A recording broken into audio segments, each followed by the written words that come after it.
snap you over there. All right, cool.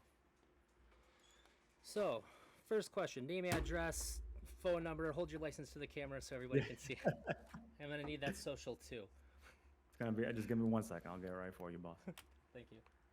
He let himself outside. Oh. Oh, no. It's fine. It's just the cat. If he gets out, we can get another one.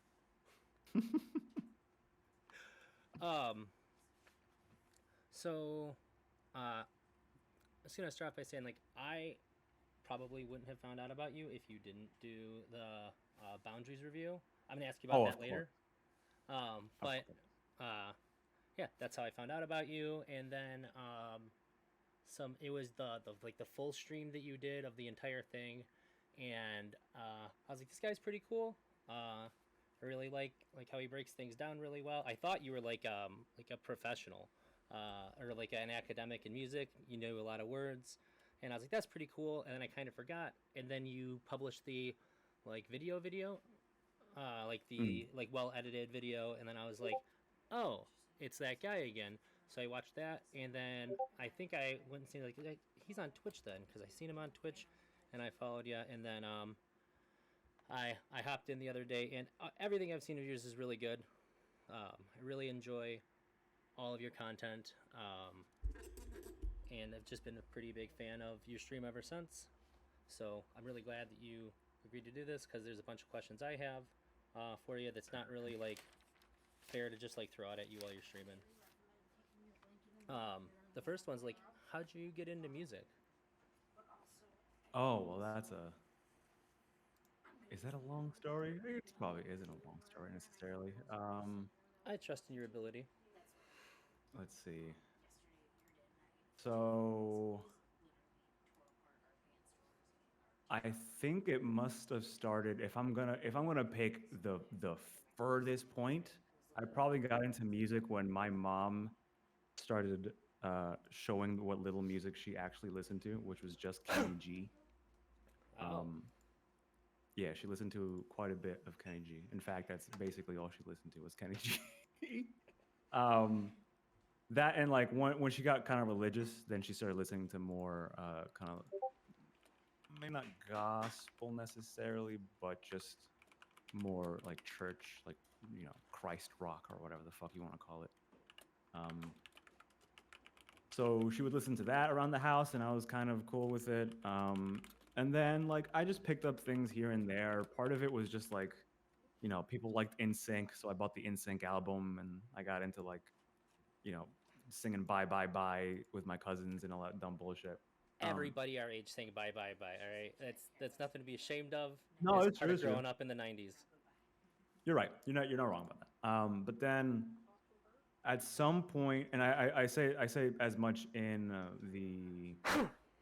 the boundaries review, in like the formal review, where I was listening to like rap and pop and the usual stuff that everyone kind of listens to at that point.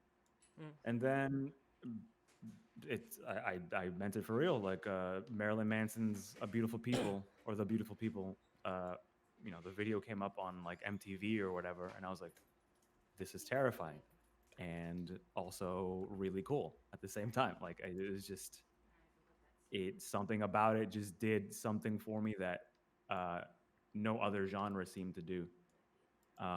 So I back then I wasn't really like diving into music so much as I was just kind of watching and listening to whatever was on the radio or whatever was on TV, like whatever station, like MTV or whatever the fuck. So it wasn't like a passion until Marilyn Manson that sort of ignited that spark? No, even then, even after that, it was just something that it was just like a weird thing that wasn't like everything else that I was drawn to. So what would happen is I would still, because MTV back then was still mostly rap, hip hop, R&B, and pop. It would only be every once in a while that you would see like Marilyn Manson show up.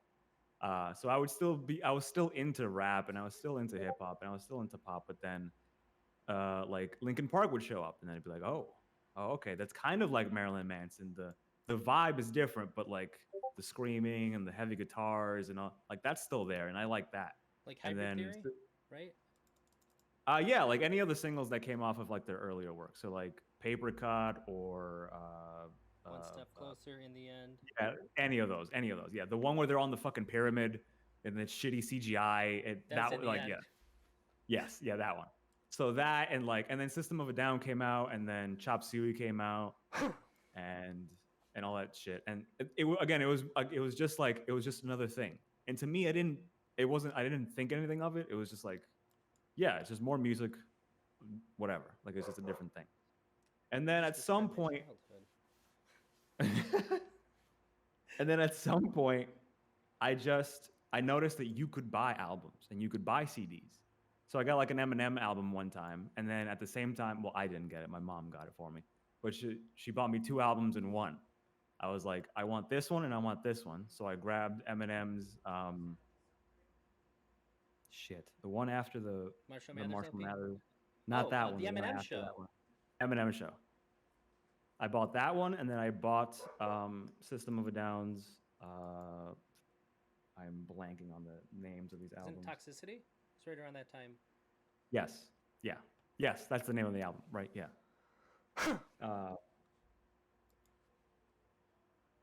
We were like on a trip.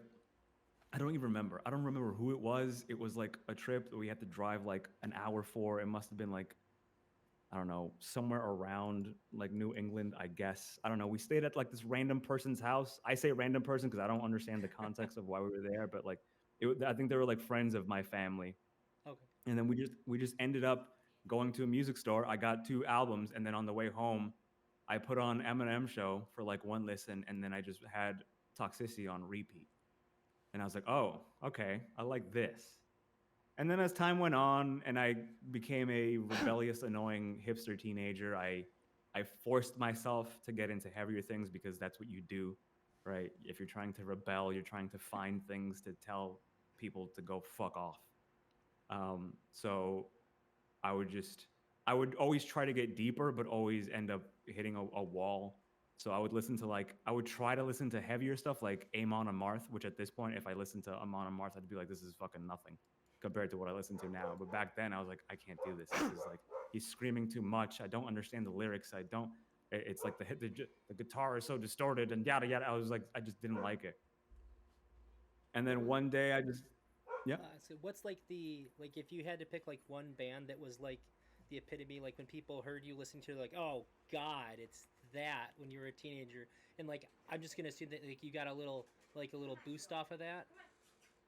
Like what would be the one that you think of the most?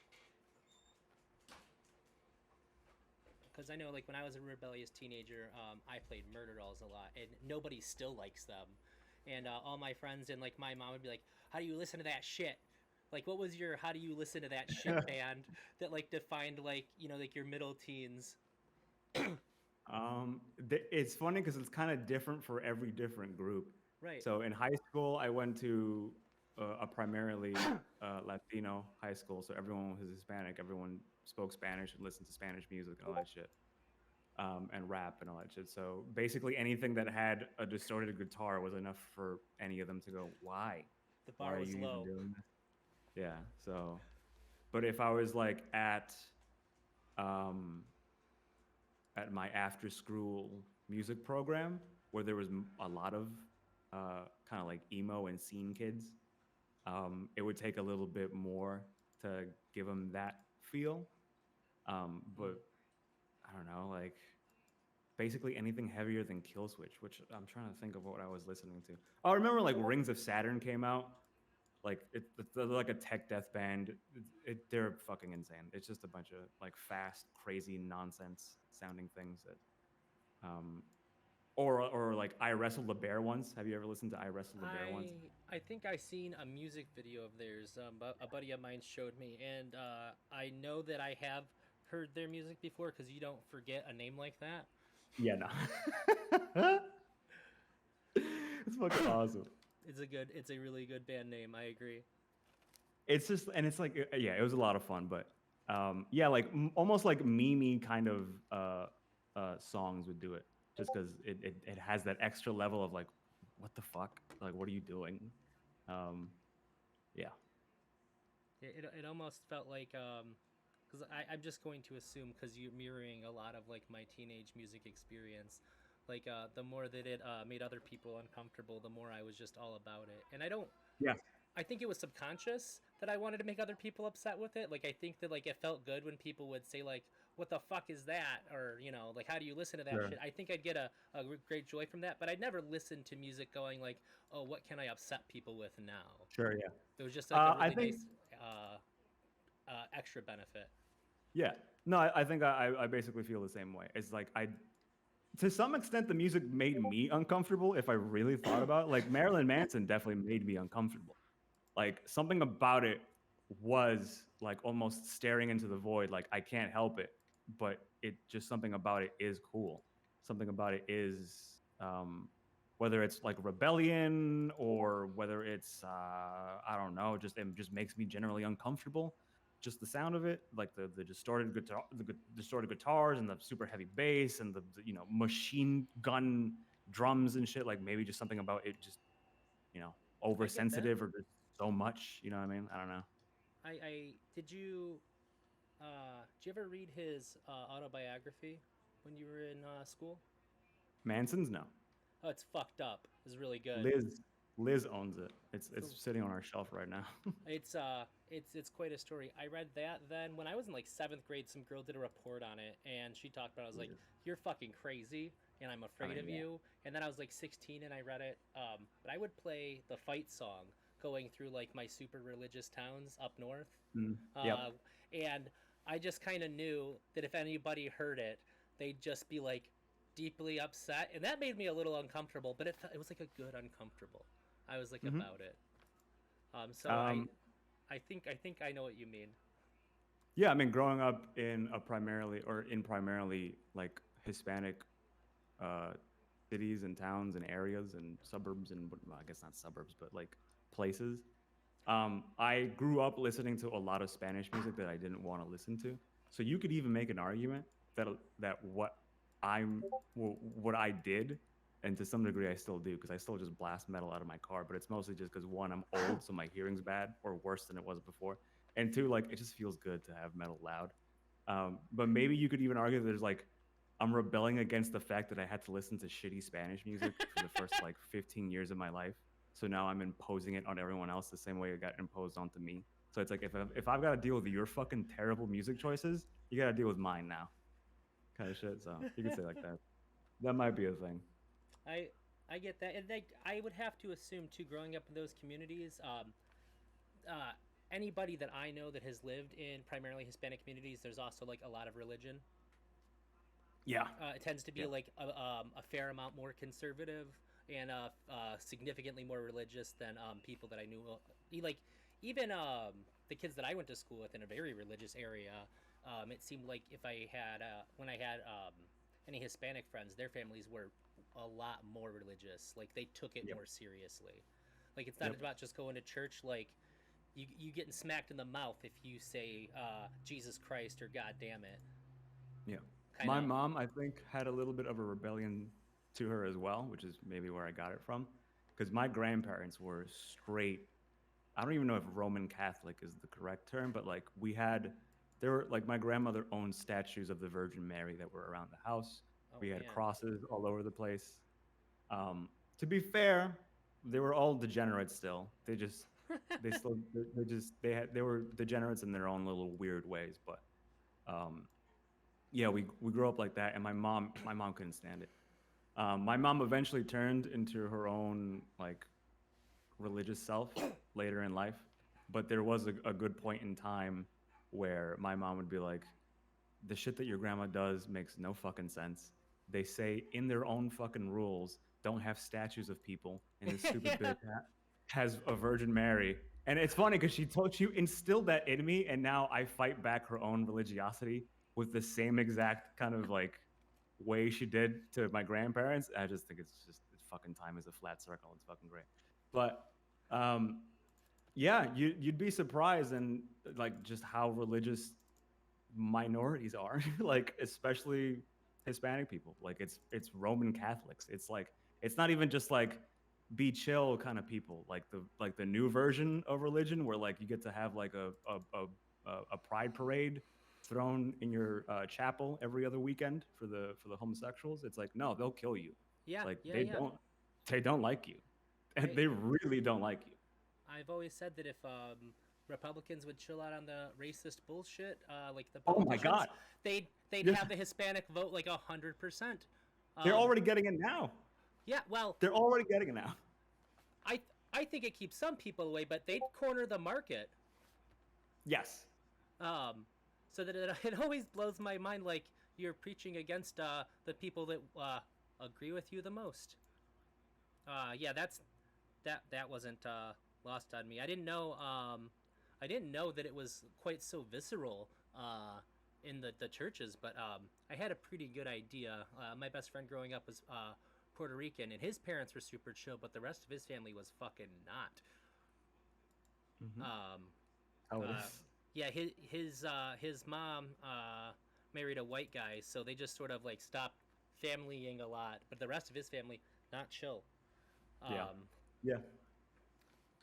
so I would. that's I pretty it's interesting. Oh, go ahead. it might have. It's probably gotten better. I haven't been inside of a church for a very long time. It burns my skin when I walk in there. It smells kind of weird, so I don't. I try to avoid churches as much as possible. But I have to assume that to some extent, it's probably gotten a little bit better. But my grandparents were born in the 1920s in the Dominican Republic, so that's what they were working with. That's fair. Um, you're not gonna go somewhere You're not new going and to leave change everything that. behind. Yeah, Yeah. that's interesting. Huh. Yeah, I didn't have to deal with a lot of religion at home, just everywhere else. And I didn't have to deal with Mm. culturally Hispanic music. I had to deal with a lot of country music. Ugh, it's the same Yeah, shit. It's the when I same was shit. It's hick music. It's fucking hick music. yeah, I remember one time I heard it so long I just started crying.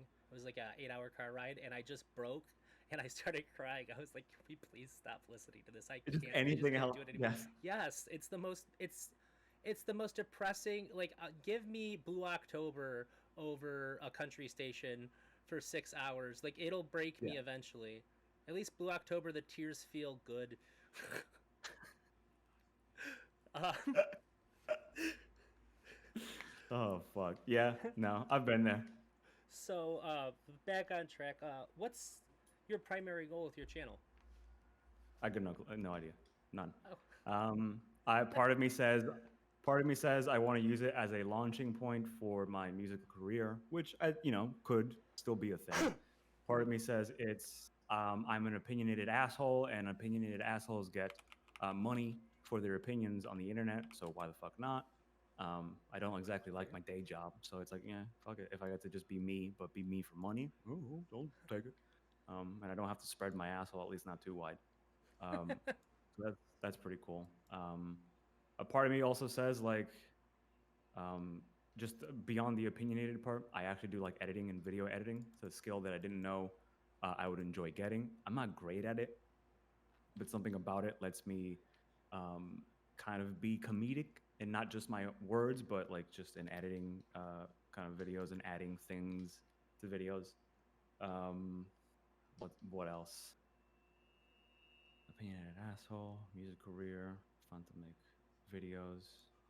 Um, I think that's pretty much it. I mean, part of me wants to do like stand up, hell yeah. so maybe this is like a little bit of an extension of that. Maybe it's kind of me like sort of prepping myself for for the stage. I don't know. Um, I don't know if it necessarily transfers over well, but maybe I'll get used to having people tell me I suck. Um, I'm I'm kind of used to that now, but it's mostly just because I tell myself I suck quite a bit. So maybe I'm just used to it in general. Yeah, I guess I keep saying this, and I think it's definitely one of the bigger things. It's I don't like how people talk about art, There not you just go. music in general, but art in general. That seems to be one that like really fucking grinds my goddamn gears. Is when people just kind of say, ooh, it's so good," and I go, "No, it's not. It's not good." And I think I said this story in the Discord one time, but uh, you know, I was sitting in a conference room with a bunch of coworkers. We were playing. We were having a meeting, and then during the meeting, it was like a 6 hour long meeting. We decided to have some lunch, so we're sitting around the conference table, and all these people I know. So these people know who I am and how I talk, and that I'm not exactly like the most straight laced person, right? So Sure. we're sitting around the table, and they start talking about the new Endgame because Endgame had just like dropped, and obviously like a handful of us are nerds, and to some extent everyone's kind of a nerd now because everyone kind of likes Marvel movies and all that jazz. So we're sitting around the table, someone brings up Endgame, and they all just kind of, it's funny because it's almost like Mr. Girl and the Virginia Tech shooter and his class, where everyone's going like, yeah, we should do this, and like we should just like we should just feel so bad, and we should just, everyone's like patting themselves on the back, and then it comes to him and he goes, well, no, we should sympathize with him. Except I'm the opposite. I go, no, Endgame sucked. And obviously, it doesn't suck because suck implies it's like a fucking 2 out of 10, or like it's still like a 6.5, maybe like a 6.9 or something. I don't know. But I'm just a mingy little asshole, and I was like, because everyone's kind of just like jerking themselves off, like, oh, I like to see what Thanos said, look at that, and I go, I just wait for the lull, and I go, it's bad, and then everyone looks at me, and then obviously because my GM that runs my tabletop RPG games, he works in the same department as I do, and he already knows that who I am. So he looks over and he's got a smirk on his face, and he's like, "Well, what do you mean? It can't suck." And I was like, "It's the worst thing ever. I don't know how you guys like this shit." And obviously, I gave my reasons for it. I do have my reasons. I gave them, right? And they all kind of went. They all really agreed with them, but then they all kind of went like, "Yeah, but," and it's like, "No, not but. There ain't no but. It happened, and those parts suck, and you should acknowledge that those parts suck. Now, if you want to go ahead and continue liking it, there ain't no problem there. I got no problems with you continuing liking it. That's fine. Just understand what it is that you're doing, right? Yeah, just be honest about it. If I'm eating a bag of Cheetos, I'm not gonna sit here and be like, well, I mean, it says there's a little bit of protein in it. Like, yeah, but come on. You But eating for come the on. protein? It's like, yeah, are you just, it just tastes good, right? And it's like, yeah, but like, and like, no, that's fine. It just ends right there. That's fine. And there's nothing wrong with that. But I just want people to think more about it. That's it. Okay, More. that's fair. I get that. I get upset when people don't think about the shit that they say in general. I don't think that I would pin it down to any one thing, but when somebody opens their mouth and I say like, well, yeah, but that's, you know, what you just said is bullshit, and they'll go, yeah, but then this thing, like, that's not what you fucking said, motherfucker. Yeah, it's not. Yeah, if it's that's fine. Then say that to begin with. Don't try to fucking feed me bullshit, so you don't have to tell the truth. I sympathize with that a lot. What's really funny is that to some extent, I wish that the way that I'm trying to kind of change how people talk about music, I think I kind of want that to go further than music and art.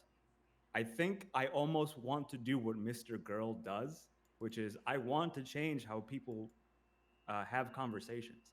Because I do feel, I think what he feels, which is everyone kind of sidesteps a lot of what they're trying to say, and in doing so, we get almost nothing accomplished.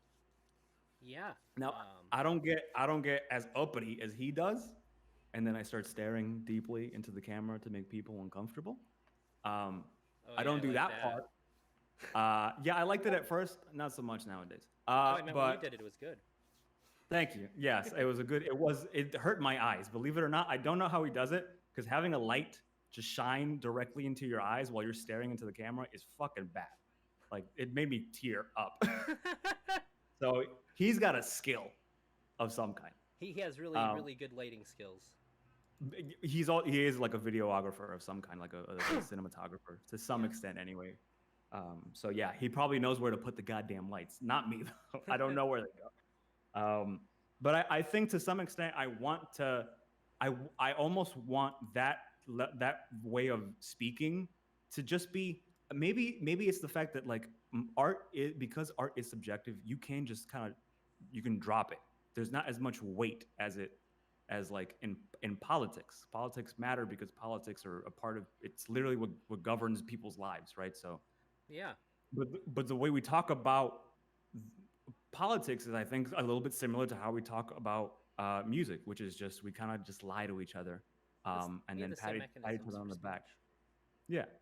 So I think that if we can like just in the corner of like music of like metal music, change the way we talk about it, and then have that kind of maybe propagate further into like I don't know pop music or whatever, and then have that further propagate into art, and then from art into because that's really how you change politics, right? Is what is it? Politics is downstream from culture. Is that that's the thing that people say, or is it the Um, opposite? I know what you're saying. You're saying that our culture developed. It starts with us and our culture, and then our culture, our politics are reflective of our culture. Yeah. So I guess to some extent, I think in my head, if I change this portion of my culture, I can hopefully change, maybe not me specifically, I might be dead by then, but maybe push it enough in a direction where other people pick it up and then other people past that pick it up. And then all of a sudden it starts to, it changes the way people think about not just music or not just art, but humans and humanity and one another. And then maybe we can go back to not being such abrasive cockmunchers on the internet all the fucking time. And then honestly, a little bit in person nowadays, with the Dave Chappelle thing being like the biggest example of people kind of just fucking losing the plot. Um, so yeah, I don't know. Maybe Yeah. I'm just like the bitch beta version of Mr. Girl, who he is like going full hog into trying to change people's minds on Twitch politics, and I'm doing it on the sidelines over here with like a metalheads or something. I don't know. Maybe. It's funny. I think you mischaracterized what he's trying to do, but I think you're doing what I think he actually is trying to do because he's very vocal. Like he doesn't actually want to change people's minds. He just wants you to be able to hear what he's saying and hear what you're saying. And if you don't agree, we don't have to fight about it. And that is what you do. I've seen people disagree with you, and you're Yeah, like, "That's fine. You don't have to agree with me. That's just not how I think about it." And right.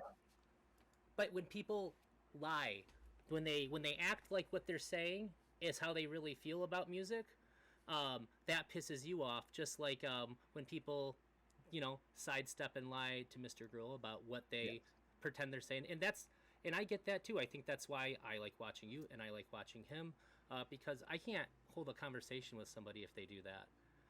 Because Yeah. I just want you to say it because like you want me to lie back to you. You want me to say like, oh yeah, I agree with the bullshit thing that you're saying, and you're basically just saying like, I'm not going to talk to you about it, but I'm going to pretend like we had a conversation that was honest Yeah. instead. Hmm. And so Yeah. that's Oh, why sorry. that's why I like the both of you because you don't take that shit either. At least for music, I don't take that shit. That's for sure. Yeah. Um, but to be fair to all the people who do find it necessary to kind of bullshit and lie, unlike music, politics does affect um, more than just your I don't know your psyche or your ego to some extent, right? Like you can be like, oh, I love Marilyn Manson so much. Don't make fun of him. He's a part of my life. And it's like, yeah, but he isn't. Shut up. You'll get over it, bud. Like you'll live, okay? But politics is different because when you do say something like, I don't think trans people are real, I think it's just a bullshit disease or whatever the fuck it is, then you start going like, hey, there's a person in front of you who has lived the last 30 years as a man with a vagina. So maybe, just maybe, in this instance, you actually are just wrong because they exist. I mean, quite literally in front of you. So there's just things here and there where I just go, I get it. I get it, but it's not the same. So I guess I'm just hoping that I change it enough from here that it'll help him in some way, shape, or form. I'm not trying to necessarily exactly help him, but help the cause, which is like, yeah, treat each other a little more like the humans that you would want to be treated as. What a Yeah. fucking Christ-like figure I am, huh? Jesus. I think we could all use a little bit more charitability when we engage with each other, whether it be about music or politics or even they're just expressing things about their lives. I have a hard time telling when people are being bad faith with me because I have so much charity when I'm talking to somebody, and eventually be like, wait a minute, is this guy full of shit? And I'll just like share like, are you being bad faith? And I try to gauge the reaction off of that because I want to believe everything that you're saying, and until that alarm goes off, I don't even know. Yeah, I don't know how you do debates, man. I really don't, because I'm nice. I, yeah, but like I feel like I really do feel like I'm almost violently like good faith. Like it's not that I'm Yeah. so good faith. It's like I'm going to force you into being good faith with me. Like that's what I want. Like I'm gonna make you, because I will just put you in the position of I will sit you down in the good faith chair and we will have this conversation in the best faith possible. Like that's what I want to do. Yeah. And if I So can't, I I'll don't know. stop engaging. Well, I that's the just thing. I don't think I would. I oh think I feel like I would just put you in the chair. I'd be like, no, we're gonna do this, and we're gonna do this the right way. But then I don't know. Does that make me like Mr. Girl, where I basically just sit you down and I force you? Like, what are you trying to say? That you're like, you know, that you run a Nazi sex cult? Huh? Is that what you're doing here? So I don't know. I well, don't know. I think we all have our limits. Cause like I said, so I should say I've said that I almost always do that. Okay. Talked to Darth Dawkins, and he kind of fucking broke me. I started being a dick to him. He is a neurotic psychopath, and part of the way through, I just couldn't keep it together anymore. I just started. He kept telling me I was talking over him when I wasn't. So every time he talked, like, "You're talking over me. You're talking over me." As a total dickhead, I'm not proud of how I behaved, but like we all have our limits, right? Absolutely. I don't blame you. I don't.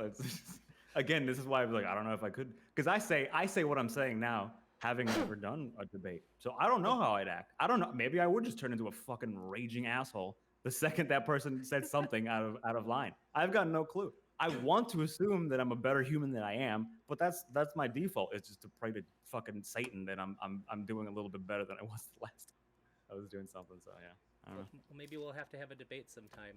We're both self-proclaimed good faith. Yeah, I guess that wouldn't be Hackers. that'd be a nice like what like a exhibition round or something like that. Yeah, yeah. We'll just fight Uh, each other for a little bit, and then after that, we'll start moving a little bit further. um, so uh, as far as so let me get this whole thing up before you answer because I don't think it's going to Sure. go in the direction. So who is the biggest musical influences on you in terms of um, like what you listen to like motivate you to make music? Like who do you just aspire to be like when you're making music? Like you hear them, you're like, I wish I would have wrote that. I wish I could write music like that and perform it like that. Everyone. That's yeah, yeah. Because I was about to give you an answer, like an actual answer, and then you said that. You beautiful So son of a bitch. What a nice answer. so if you had yeah. So your question before, I would have said Steve Vai. And that's not to say so because I was wondering what you were trying to say, and I was wondering whether or not you were like, what artist is the one that kind of like inspires you to make music in the sense that like they make music and you're like just them being them makes me want to make music. And I would say Steve Vai, even though I haven't listened to Steve Vai in a very long time. The last Steve Vai thing I listened to was like that for that YouTube video that Teeth of the Hydra where he was playing 3 fucking guitars because fucking I'm telling you he's a A crazy person, monster. a fucking crazy person. He really is. It's like that Bill Burr joke about Lance Armstrong. It's like like thank God that Lance Armstrong is a roided up bike freak. Otherwise, he'd be like he's a sociopath on a bicycle. He would have been like dumping oil in like into lakes and shit. Like keep him on the fucking bike is what like Bill Burr said. And like Steve Vai gives me that same vibe. He's got that smile. He's always like really happy to be playing music, but inside because he used to like practice 8 hours a day at like his peak, like every single day, 8 hours, 8 hours. The guy has perfect pitch. The guy knows how to read and write music like wonderfully. The guy he knows every in and out about music, and at this point, he's just pushing boundaries every single time he makes something. Uh, As you saw with the fucking 3 guitars, it's actually 4 guitars because there's a fucking harp that he plays on it. But if you're talking about who, like anytime I've listened, basically any song that I end up enjoying, I go, I wish I wrote that. I wish I wrote that. I wish I wrote that. I wish I did that.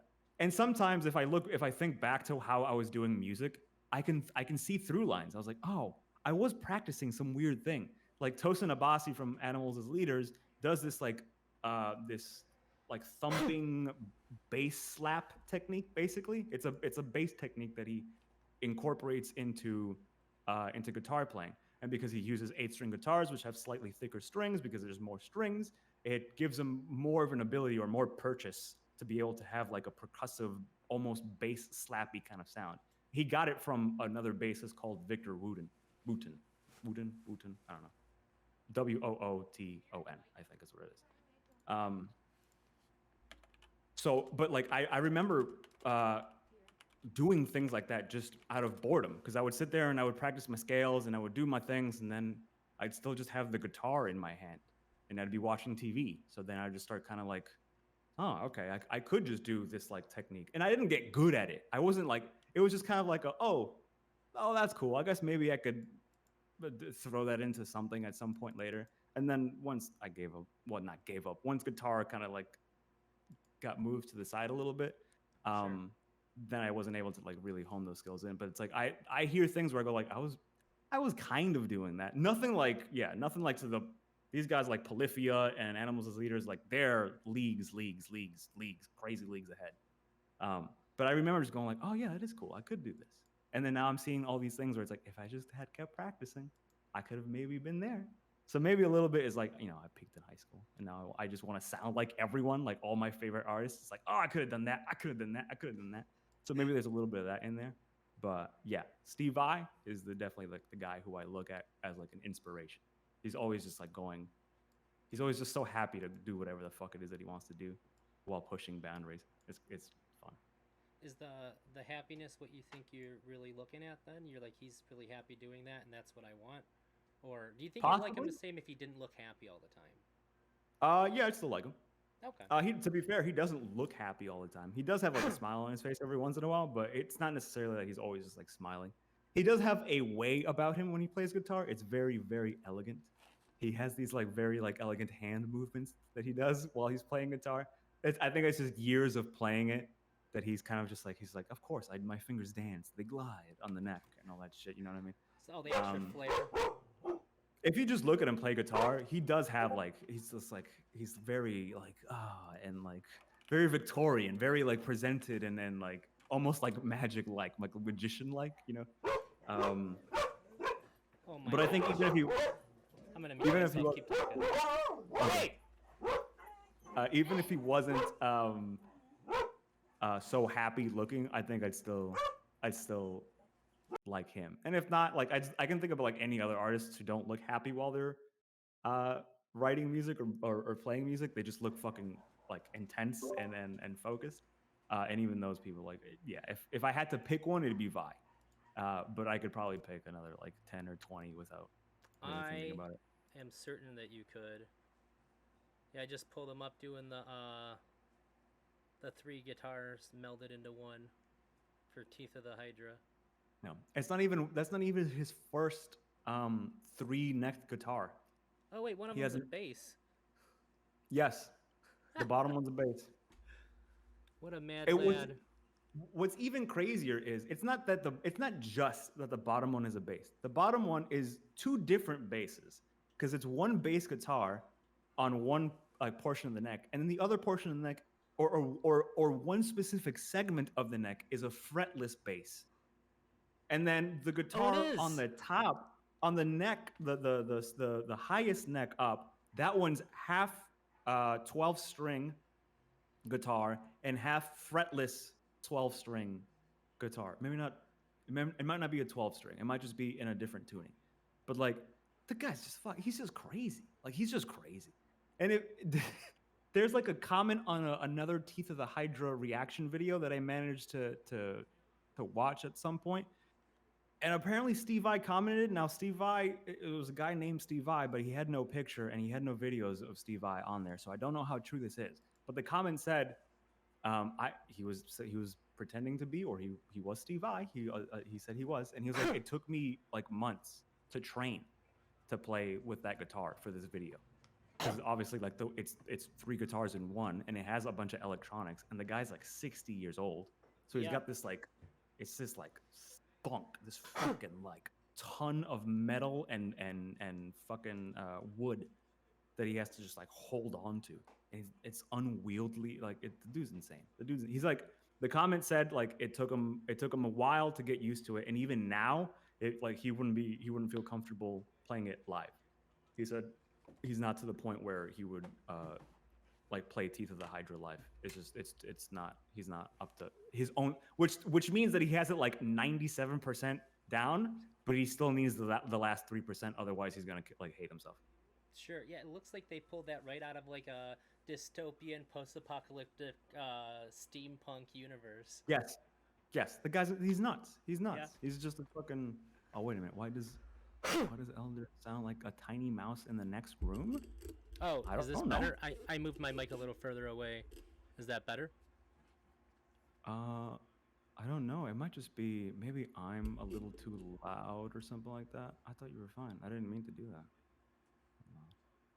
Can I get you a little bit louder? Let's see.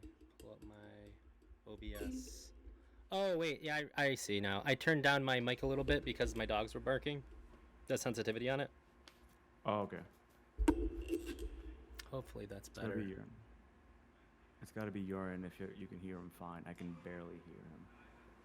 Oh, yeah, I guess it wouldn't be my OBS. He's on yours. Yeah. Huh. Interesting. I mean, the problem is you're doubling up. When you talk, you're doubling up audio for me for some reason. I don't know why. What does that mean? Because I've got like a weird kind of setup over here Uh-huh. with all the mics and guitars and all that shit. I've since made it a little bit easier, but for some reason, hold on. Can you talk real quick for me? Real quick for me. How did that go? So you're doubling up. So I can see desktop audio and then mic audio, and for some reason when you talk, They both it comes go? through both. Yes, it goes through my desktop and it's coming out of my mic. Oh, that's pretty so weird. Oh, it's probably coming through your stream and your desktop. I don't have your screen. No, your stream. Oh wait, that would I don't have mean mine. that. Yeah.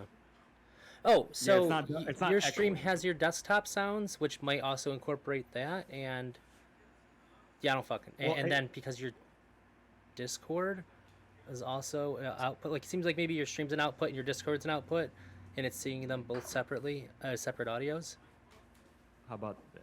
But then you would also be doing it. I think we've about figured it out. There might still be some doubling of audio, but at the very least now you will be heard. Is that better, Ray? I thought he was watching a movie. Yeah, I don't know. He did say he was going to see Everything Everywhere or something like that, right? Yeah. Destiny did say it was the best movie ever. Oh, movie okay. finished. Well, I'm glad you So told us I'll- the movie finished, and then instead of commenting on the audio quality, good job, Ray. Okay, I think you're good now. He did say that you're a little louder, so I brought you down a little bit. But now we should both be on relatively the same level. Okay. Okay. Okay. We're good now. So you kind of answered a couple of my other questions, and now the next thing I have here is I want to talk about that boundaries review, baby. So what made you to decide to review boundaries? No one else did it.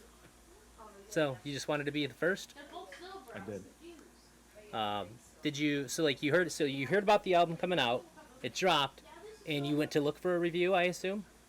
Oh, so I didn't know that. The album actually came out last year. Yeah. Right before I believe he actually went on Destiny. So I didn't know a damn thing about this album or him, other than, to be fair, I didn't even know that this was him. All I heard at some point when Cuties came out is that some random weird guy made a review where he said he liked it, and that's all I knew about it. So then he puts out Boundaries. He goes on Destiny stream. I catch Destiny on YouTube every once in a while. Yeah. So Mr. Girl popped up. I watched it. I was like, oh, that's a fairly interesting guy. Then I looked into him, into his channel, was like, oh, he's got some music. That's cool. And then I found the Boundaries album, and then I was like, oh, okay. And then I do think he might have like a review. Like there is like one review out there, maybe two. But generally speaking, yeah, no one was talking about it. And then because while I don't necessarily agree with the guy on everything or how he operates, I still think he's a pretty nice, sincere like guy. And I didn't like Yeah. the idea that he was just being kind of raked over the fucking coals, and no one was really giving him like a proper chance. So I That's saw fair. no one was talking about his music, and I was like, I'm sure as like I know as an artist, as a musician myself, it would suck if I went on the internet, put out an album, and all anyone ever did was call me a pedophile. I'd be pretty sad if no one was talking about my music. So I went, hey, you know what? Fuck it. I think it's good enough. I want to flex my editing chops. I haven't done it in a while. I would like to do kind of like a Anthony Fantano, like, you know, album review thing for different albums. Why not fucking start it here? It's pretty low effort, not low effort, but low stakes. Yeah. In retrospect, it's not really low stakes if you kind of take it in a different way. But it was like I'm not like reviewing like, you know, Kendrick Lamar's new album or whatever the fuck, not knowing anything about rap and all that shit. I was like, hey, haven't done rap in a long time. I think he's kind of funky and funny. Fuck it, let's go, let's do it. Let's be nice to the guy and make him a review. Sure. Do you still stand by the statements you made about the album? Yes. Okay, because I know between initial and then the like, obviously further, like I'm sure you listened to it more after you did the long breakdown, and then you had your full-on review. You had a little bit of a change there. I didn't know if things changed over time. Yeah. So when I first started listening to it, or the stream, I gave it like an A- by the end of it, and I guess Yeah. by the end of the review, I gave it a 3.8. I think is what I said. 3.8 which is- cuties out of 5. Yes, so it's like something like a B+ and A-, like somewhere around that kind of area. Like it's got its trip ups. It's like now that I don't have to listen to the album for a review, I skip Boundaries every single time. I skip Emily Dickinson every single time. Like they're just not good songs. They're Really? they're well, like musically, right? Like you got to remember that I'm an asshole who doesn't really care about lyrics all that much. Yeah. So when the song itself is kind of like meh, like I say it in the review, like the vocals are fine, but like there's some like weird lines here and there.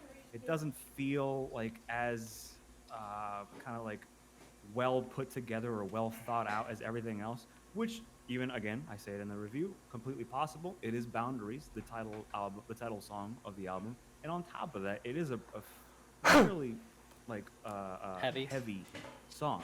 So it's like if he's like if it's fucking with him, with his psyche, with his flow, with the how his comfortability level on it, it makes complete sense why it doesn't sound anywhere near as good. You know what I mean? But it's I like actually it's put a definitely note like in here nothing about your comments, and I rewatched the 30-ish minutes review last night in preparation for today, and I actually took a note, and I wanted to say that I think that the stiffness in Boundaries is intentional, because it's I think that if he sounded as loose and flowy, it would take away from the melancholy of what the song is about. So if he really puts himself in that and kind of has like his voice isn't shaky, but if you come off like really stiff and less flexible while you're going, it kind of puts that like adds that like shaky. This is difficult. I'm expressing melancholy here. And I understand I'm probably a little bit more charitable, but that if I were to think of like what would be a good way to do a song like that, I think that having that kind of stiffness that you've talked about would be a really good way to express that in a purely musical way. I would maybe agree if it weren't for the fact that on One More Day he has the remix to Ignition. We talked about that. So while I don't think you're wrong that that's a possibility, the fact that he does basically the opposite on One More Day, which is a fairly somber, sad song, until that line, makes me think that it isn't intentional and that he really did have kind of a bit of a difficult time getting the words out in a artistic but not as emotional manner, I guess. I still think that the it's remix to lyric. Ignition was him like basically expressing how, in spite of all the horrible things, like that, like he jokes about it. That's how he deals with it.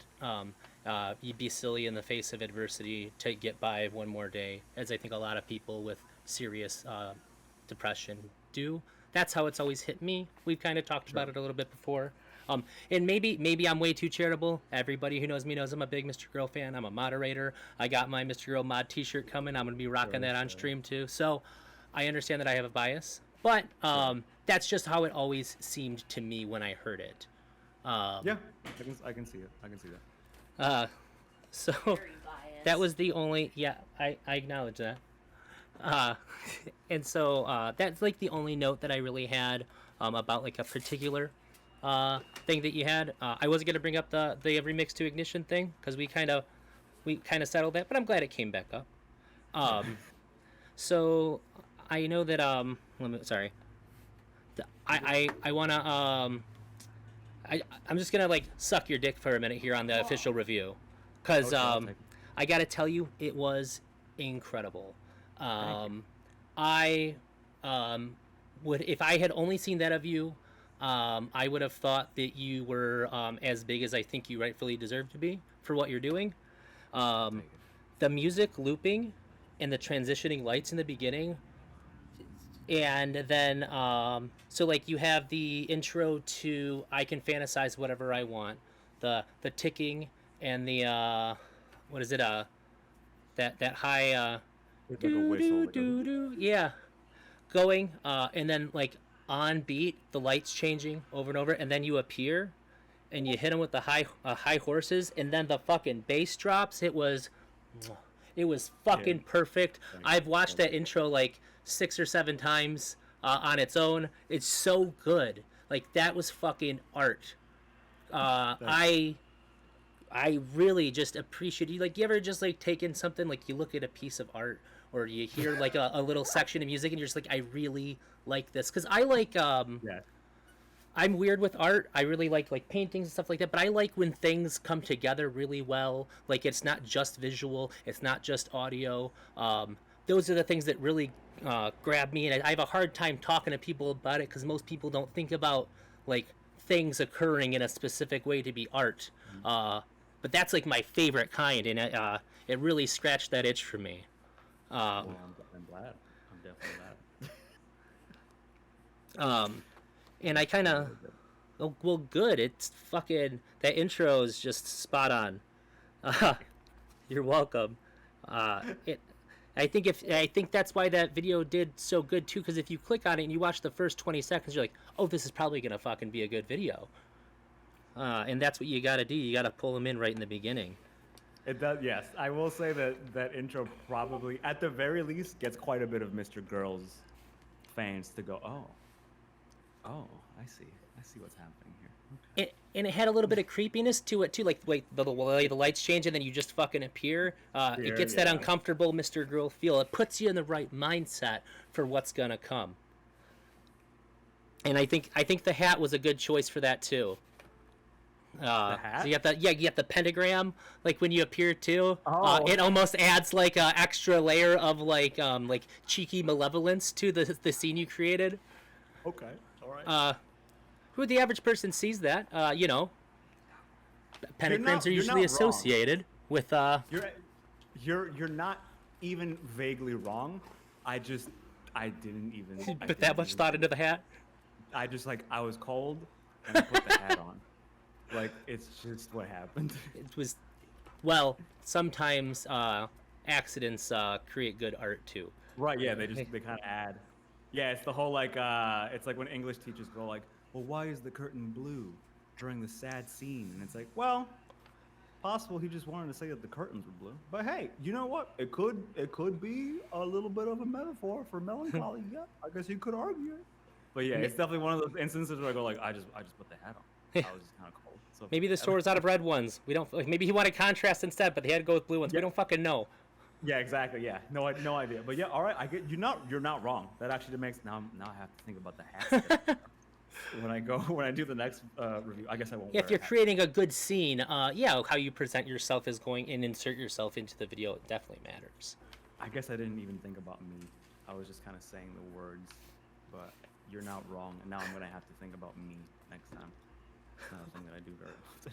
Well, happy to help. Thank you. Let's see. Yeah, and also through the whole thing too. So the Twitch review, and then that added to the fact that I really just assumed that you were a music academic.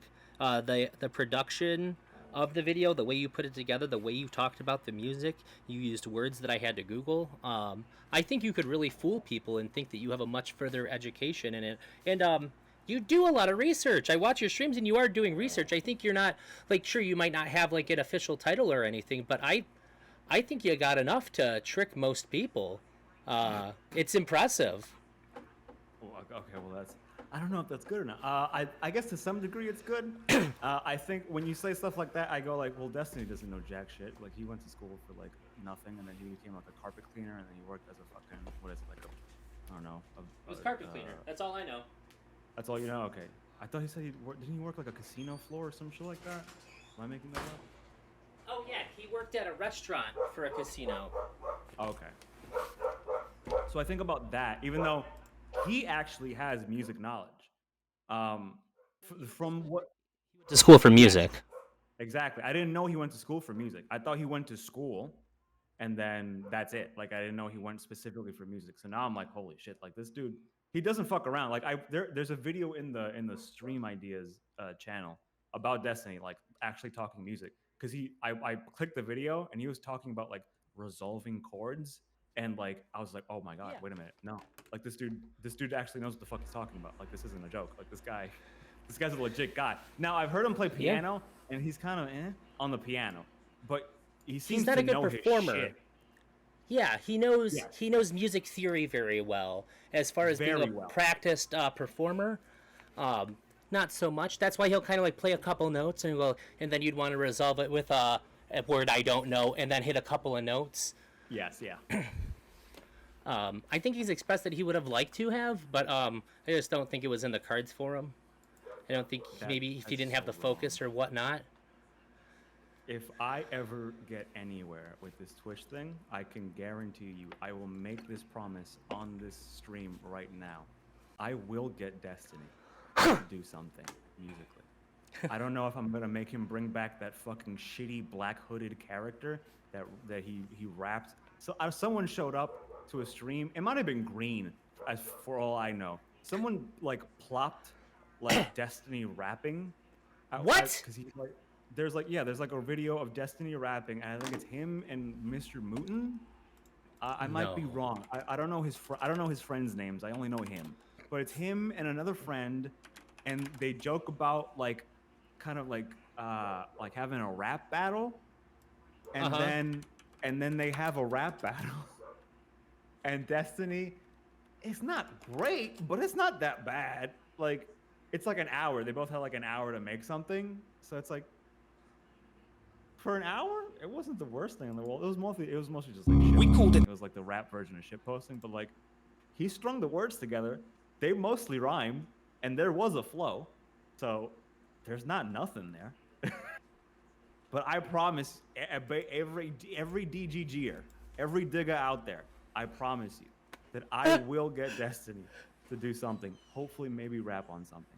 If I could convince Mr. Girl, or if I could propel the convincing of Mr. Girl to allow Destiny on one of the tracks, I would lose my shit. That would be fantastic. Yeah, I just I got a 1 minute, and then there's a panel where it says Stephen Benelli, the rap god strikes again. You gave me something cool to watch. I can't wait.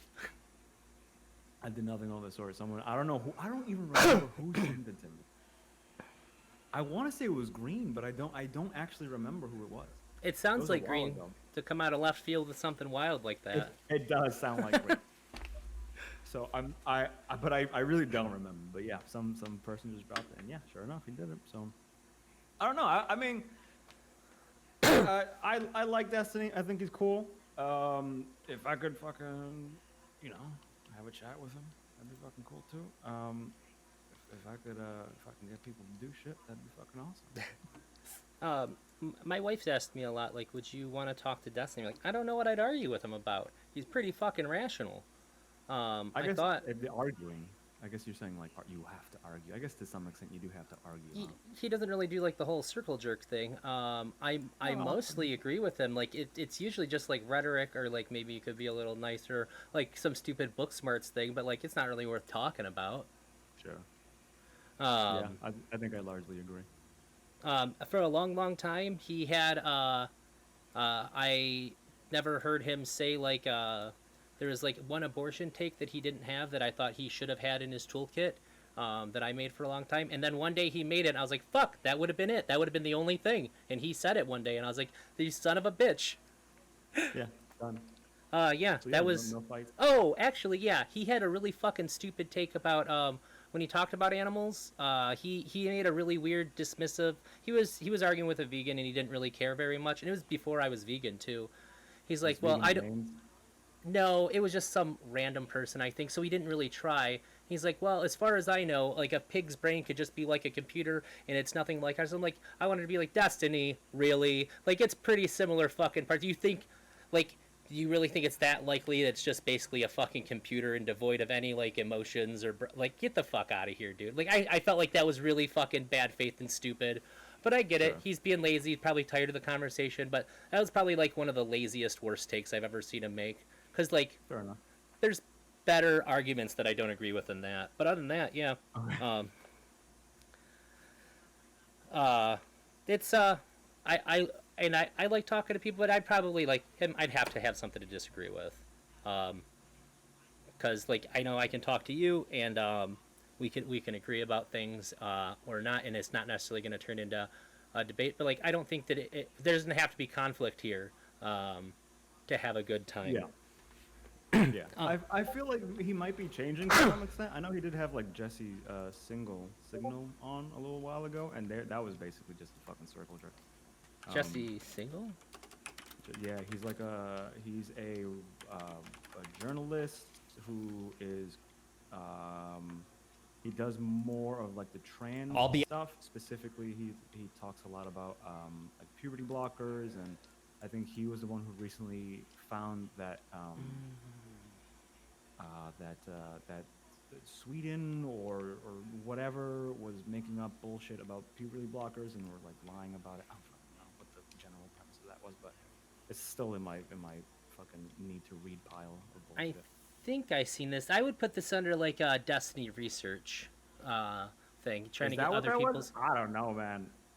They were sucking each other off for the majority of it. I watched it, and I like Jesse. Like I've known about Jesse longer than I've known about Destiny.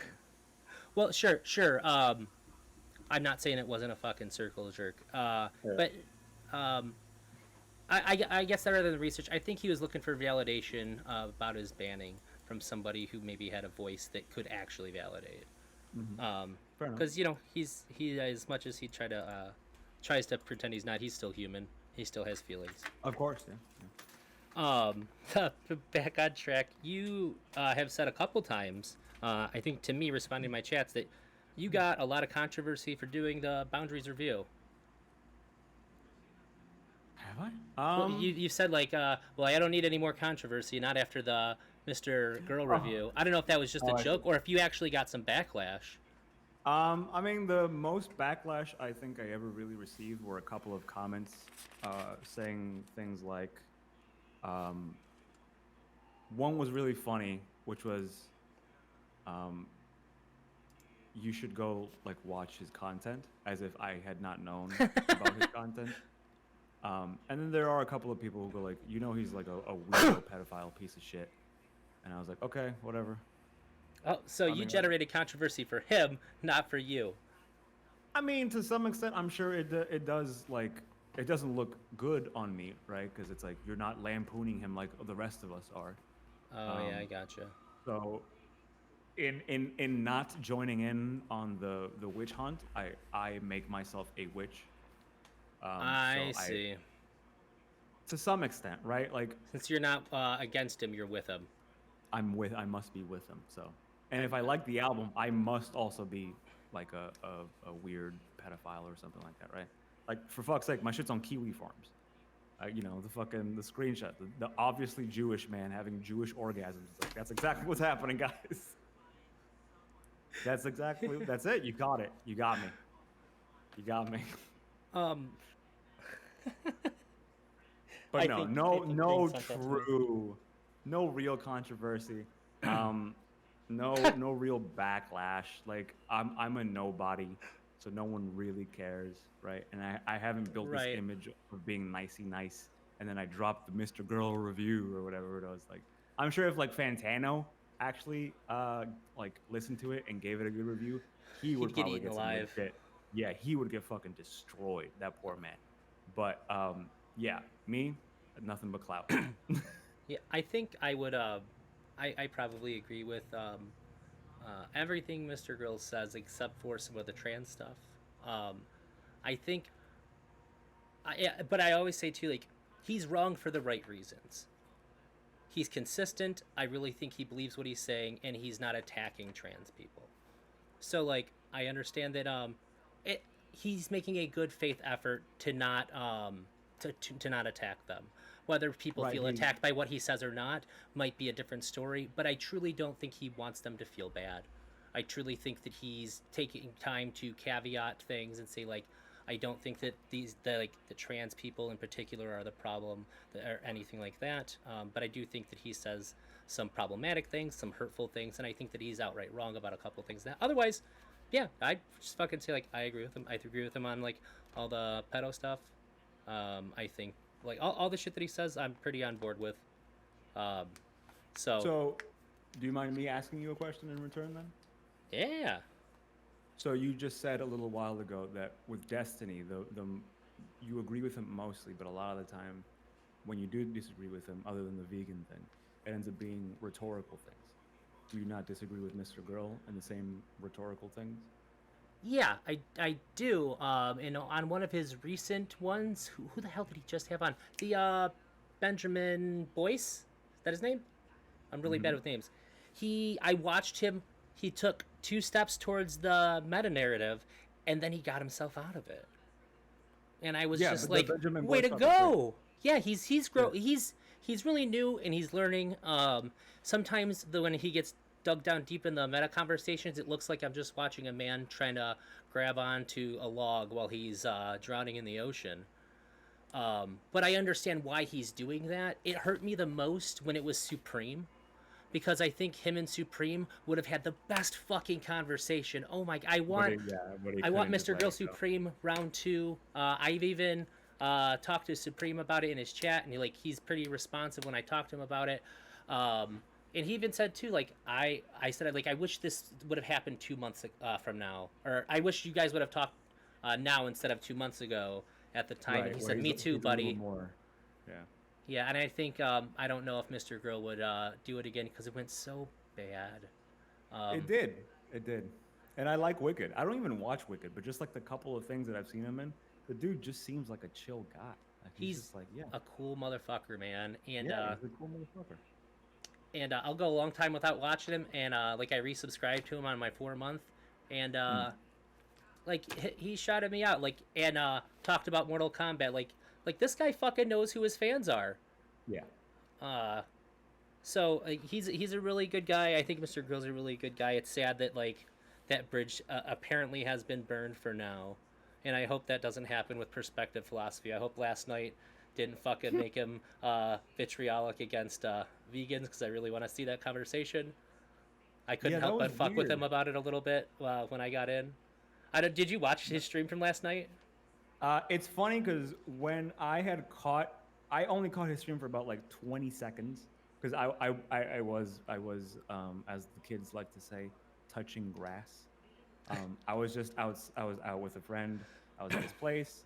He wanted to play this game called Ashes because we've been dying to fucking play this thing for forever. Oh, and yeah. He finally got it. It's a super fun card game. But before the ADHD takes hold, I caught like 20 seconds of it, and funny enough, I caught your portion, but I didn't catch you talking. Oh. So, I caught him saying, oh shit, I forget what he said, but he had just started talking. I think you guys were talking about the ape brain or whatever the fuck it was. Yeah, ape brain. And then, or ape and then rights. when Ape rights. Yes. And then when you cut it and put it in the Discord, I was like, oh, I was inadvertently listening to your portion of this talk without even knowing, because I was like, oh, interesting. I was like, ape rights, okay, whatever. And then I went back to playing my cards. So I managed to just catch like the end of it, and it was so odd that like he has like such an issue with the moral thing. Like he's just sitting there going like, if it feels right, I guess it is. I kind of asked him that, and he didn't seem to. I didn't get from him that he agreed that that's how he evaluates things, but that's how I think he evaluates things. Yeah, it kind of sounds like that's the way he does it. Yeah, I think it made my conversation with him made him a little. I know it made him uncomfortable. For the first time, I've seen every Mr. Girl stream and the bulk of the body of his work. It's the first time after a stream he went, I need a fucking break. He said, I need a breather, and then he huffed and said, I need a fucking break. Like, kind of quiet, but his face was, like, inadvertently tilted by his mic, and I was like, hell yeah. That's odd. Why? I guess, why have a problem with that? What? I don't think he was trying to say, like, fuck that guy or anything like that. I think it was just a little exhausting. Yeah. But that's interesting, because that means that's a... I think I challenged him. Yeah, like that's like he just doesn't think about that ever. So it's yeah. Like, then that makes me a little wary, because it's like, well, you don't know what right is. Right is what you make of it in the moment, which means that you could be wrong at any time, or at the very least inconsistent, which is not going to help your case later. Because that's the big mystery for me behind him is like, why, like, how do you go about figuring this stuff out? It seems a lot like he just goes by how he feels, and like how I feel is okay. Sure. So that's why I asked him too, like, do you, like, everybody has a moral framework, but like, do you see yours? Do you recognize it? And like, engage with it in that way? Or is it just sort of like feelings? And he didn't really give a straight answer. No, he didn't. No.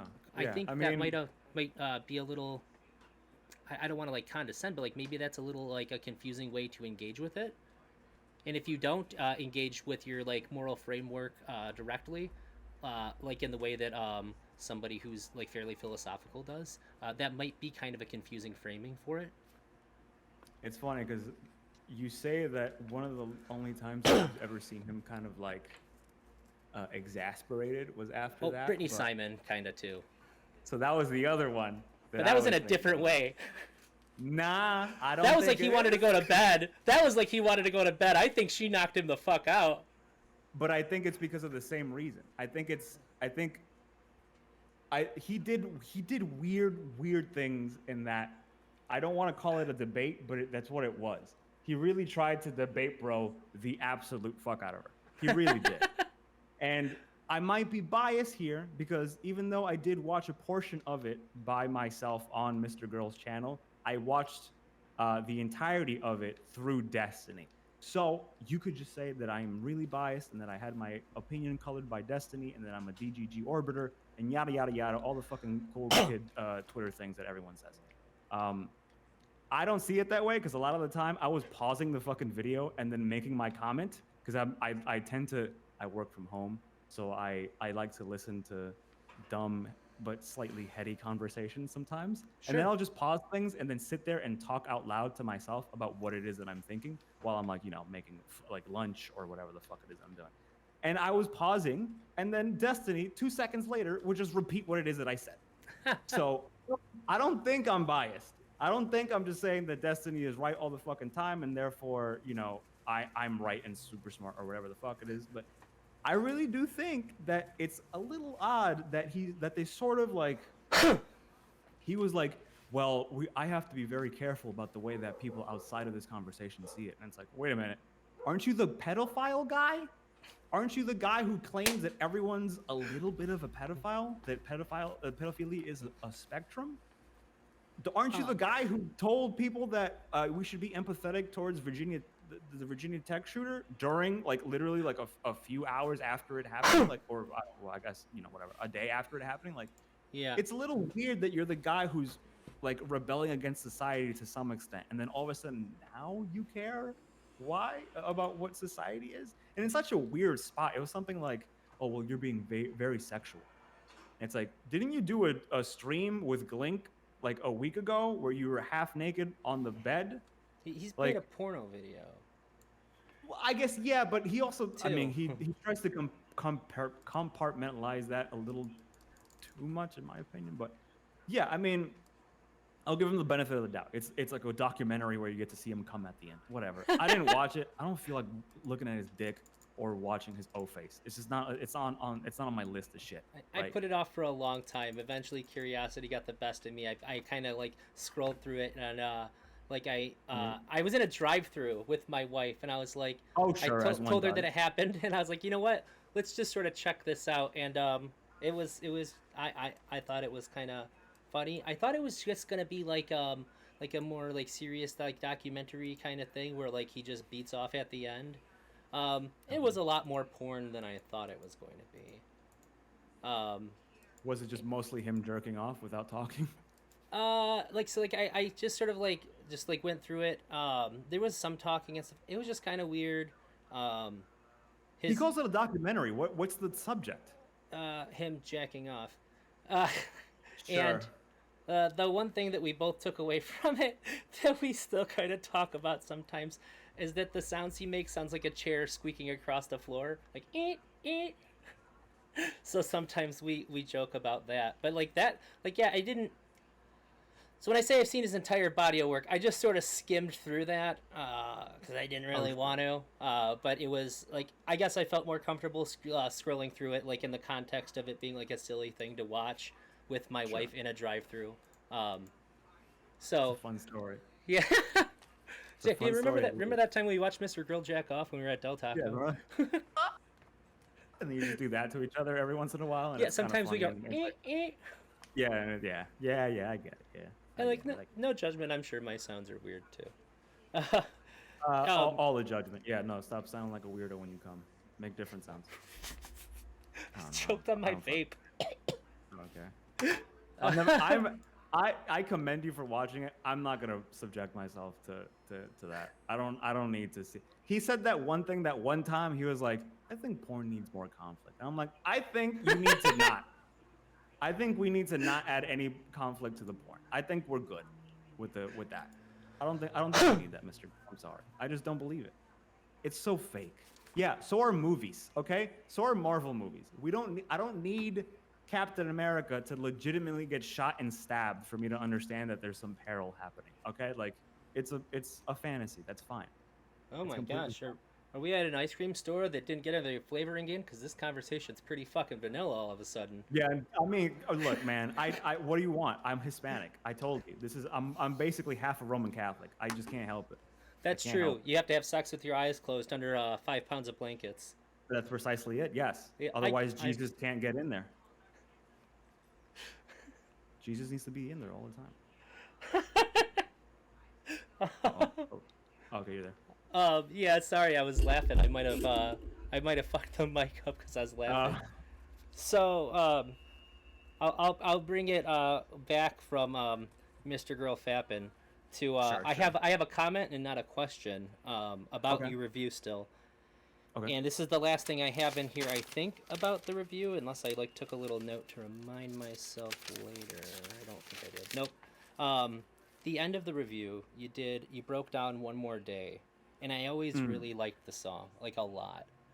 And when you and I showed it to one of my coworkers who's big into music. Well, he's my friend. I hate when I call him a coworker because he's my friend. Sure. He's probably one of my best friends, and he's really into music. He likes a broad range of music. He's a big Ghost fan, and he likes a lot of stuff. And so I showed it to him, and he didn't really like it. And I was just like, I don't feel like I really didn't feel like he gave it an honest chance. So one time when he came over, I showed him the breakdown you did of the instrumental changes towards the that he did towards the end of it. And that really helped me enjoy the song more, that I already loved. And I think that's one of the things that really sold me on you being some kind of academic in music. You're I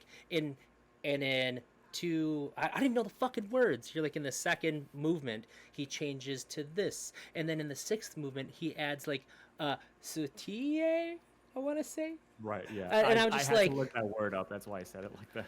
and I'm just like, oh man, but like, I don't know what everything means. But I could kind of piece together like, and then he lets this breathe here, and I was just like, okay, that kind of makes sense to me. But like, that's my favorite part of the song now. And when it comes on, I get really mad if somebody talks. I'm like, no, I want to hear these subtle transitions because it's really fucking good. Yeah, no, it is. What stood out to me the most was that it did sound.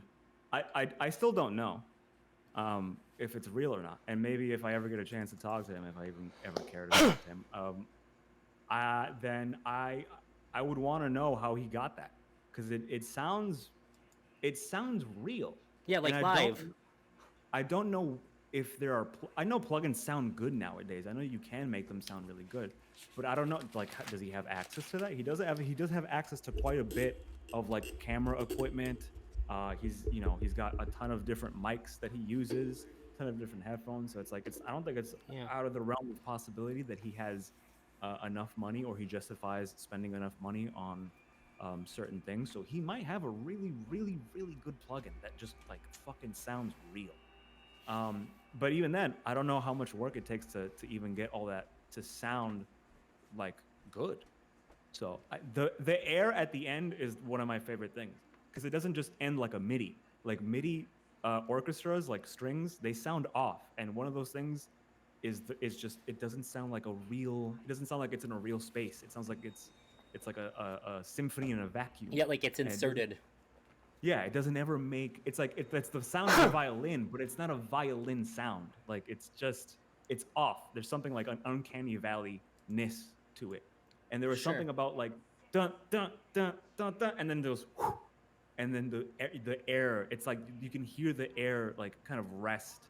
Yeah, you can hear the music die out through it and stuff. Yes. Yeah, it's fucking great. That's why I was like, maybe he has a friend, and he was just like, hey, do you think I could pay you and your musicians like this much money to just record this thing like real quick for me? And he might know a little bit of music theory, or enough to like, or maybe he gave it to his friend and his friend like transcribed it, and then I still don't know. I have no idea. But like, I have a small insight on that. He has, if you go onto YouTube, he has shorts, and his shorts are about him making music, and one of them is, I don't want to misquote here, Girl, because I always think about One More Day whenever I see it. It says, I made a beat entirely from violin samples, is the title of it. I don't think that's it though. But it seems to imply to me that maybe he was just working with samples and did it in a really clever way. Like I said, I don't know. It's just like it's basically just a guess here. So it's different instruments. So even though a violin, you could pitch shift the violin down to make it sound lower, but it wouldn't ever sound like a cello. So he's got different instruments in there. So while you're not wrong that he has a violin in it. He has a violin, yeah. Yeah, I just seen in it. But from the music, from like, it sounds like an orchestra. It sounds like a symphony, which means there's cellos, there's not only violins, but maybe even violas, and then or like straight up bass, not guitars, bass, upright basses, I guess.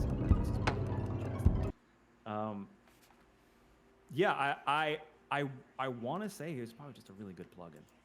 There are a couple of companies that make some pretty dope shit that you can get. The divorce. Oops. Well, if it is, that's still, he nailed it. He nailed it. No, he nailed it. Like he got exactly the sound that he wanted, and he was using strings the entire album. So it was more of just like this like insane appreciation for like, oh, you took all these little these little nods and these little portions of strings, and then went at the end of this one, it's just gonna go fucking ham. Yeah. And it sounds great. It just sounds great, and it adds to the whole like the sadness, the somberness, all that shit to it. Like it works. Yeah, it works. I think it wraps up the album really good because it's sad, but like kind of hopeful and happy at the same time, and it's sort Yes. of like a culmination of the whole album. It's like the conclusion statement at the end of like an essay, you know. Yep. Yep. And Agreed. because like I write a lot, and that's after listening to it with how you described the end, and I really got to listen to it. Um, I was just like, yeah, that's what that's how I write at the end if I like write like an essay or something, Yep. and And period. yeah, it's uh, made me a lot more impressed with the album as a whole. Yeah. So that was the last thing about Mr. Girl. I'm glad I got to talk to you about it.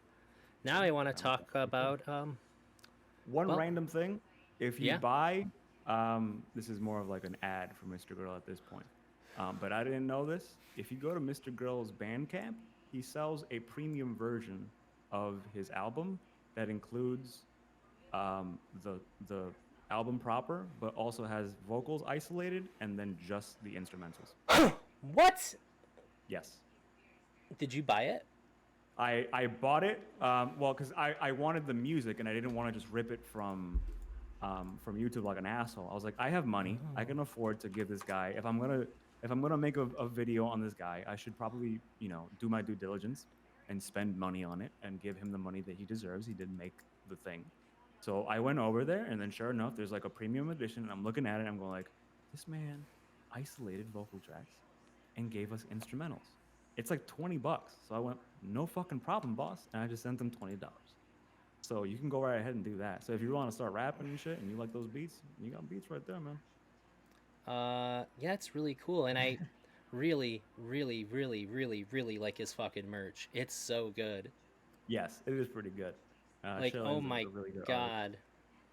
Yeah, like my roommate's super into like good shirts and stuff, and like the hoodie where he's just sitting there with the cat and the controller with no shirt. Like, what a fucking G. Like, I'd love slap that. it on a shirt. I mean, it's good, yeah. It works pretty fucking, especially like the pink. That pink is like, I'm a sucker for pink, as you can tell. I'm a big old sucker for pink, so yeah, it's on the list of shit that I'm definitely gonna get. We're calling this particular shade of pink Mr. Girl Pink now. Yeah, Mr. Girl Pink, yeah. It's like just the color of a child's vagina. Oh, you must be laughing at me 'cause you went completely silent. Yep. Yeah, I was laughing. Oh wow, that would have caught me off guard pretty good. Yeah, I tend to do that every once in a while. I can't Oh. help it. So There's a sick person that lives inside him. He has to come out every once in a while. on the subject of really controversial things. Oh, okay. I thought you were gonna say child's vaginas. That's okay. No, you've mentioned that your life was significantly turned around and improved by reading Jordan Peterson's 12 Rules book. Oh, yeah. What was going on in your life to the point where you were seeking self-help? I was just broken up with by a 7-year-long girlfriend. I spent 7 long years trying to get some type of relationship going with this person. It did not work out at the end of it. Specifically, I had some pretty troubling personal things that were happening, specifically in my family. And I had gotten into a point where I was unbelievably stressed and depressed at my situation.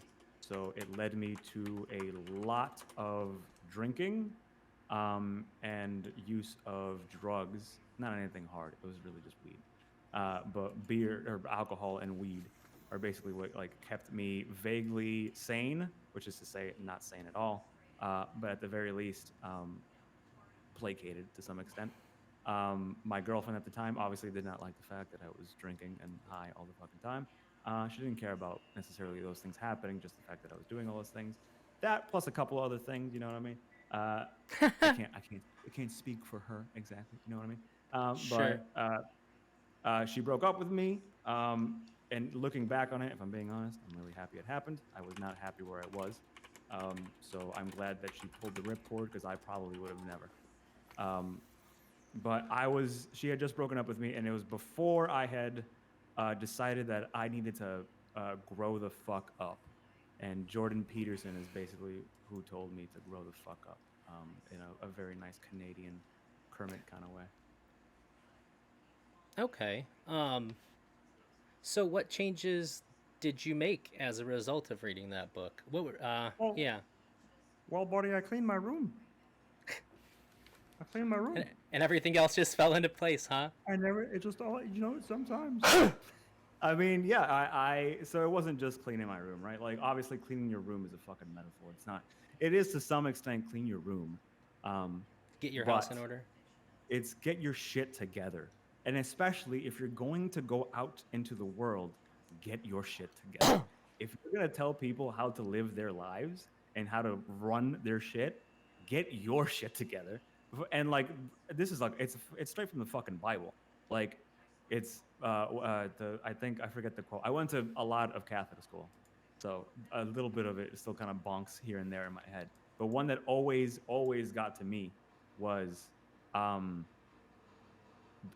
it's basically a line that says, "Don't be a hypocrite," or no, it's not "Don't be a hypocrite." It's "Mind your fucking business." It was Jesus saying, "Mind your fucking business," and there was, "Do not try to remove the was it the what's a piece of wood that gets stuck in your finger? Thorn. Splinter. Splinter. Sure. Don't try to take the splinter out of your neighbor's eye without taking the plank out of yours. Which is Help literally yourself before others. Yeah, basically, or mind your fucking business, to some extent. But yes, it's get your shit straight before you start telling other people to get their shit straight, because you're just as human as they are. So fuck off. Like, don't be that guy.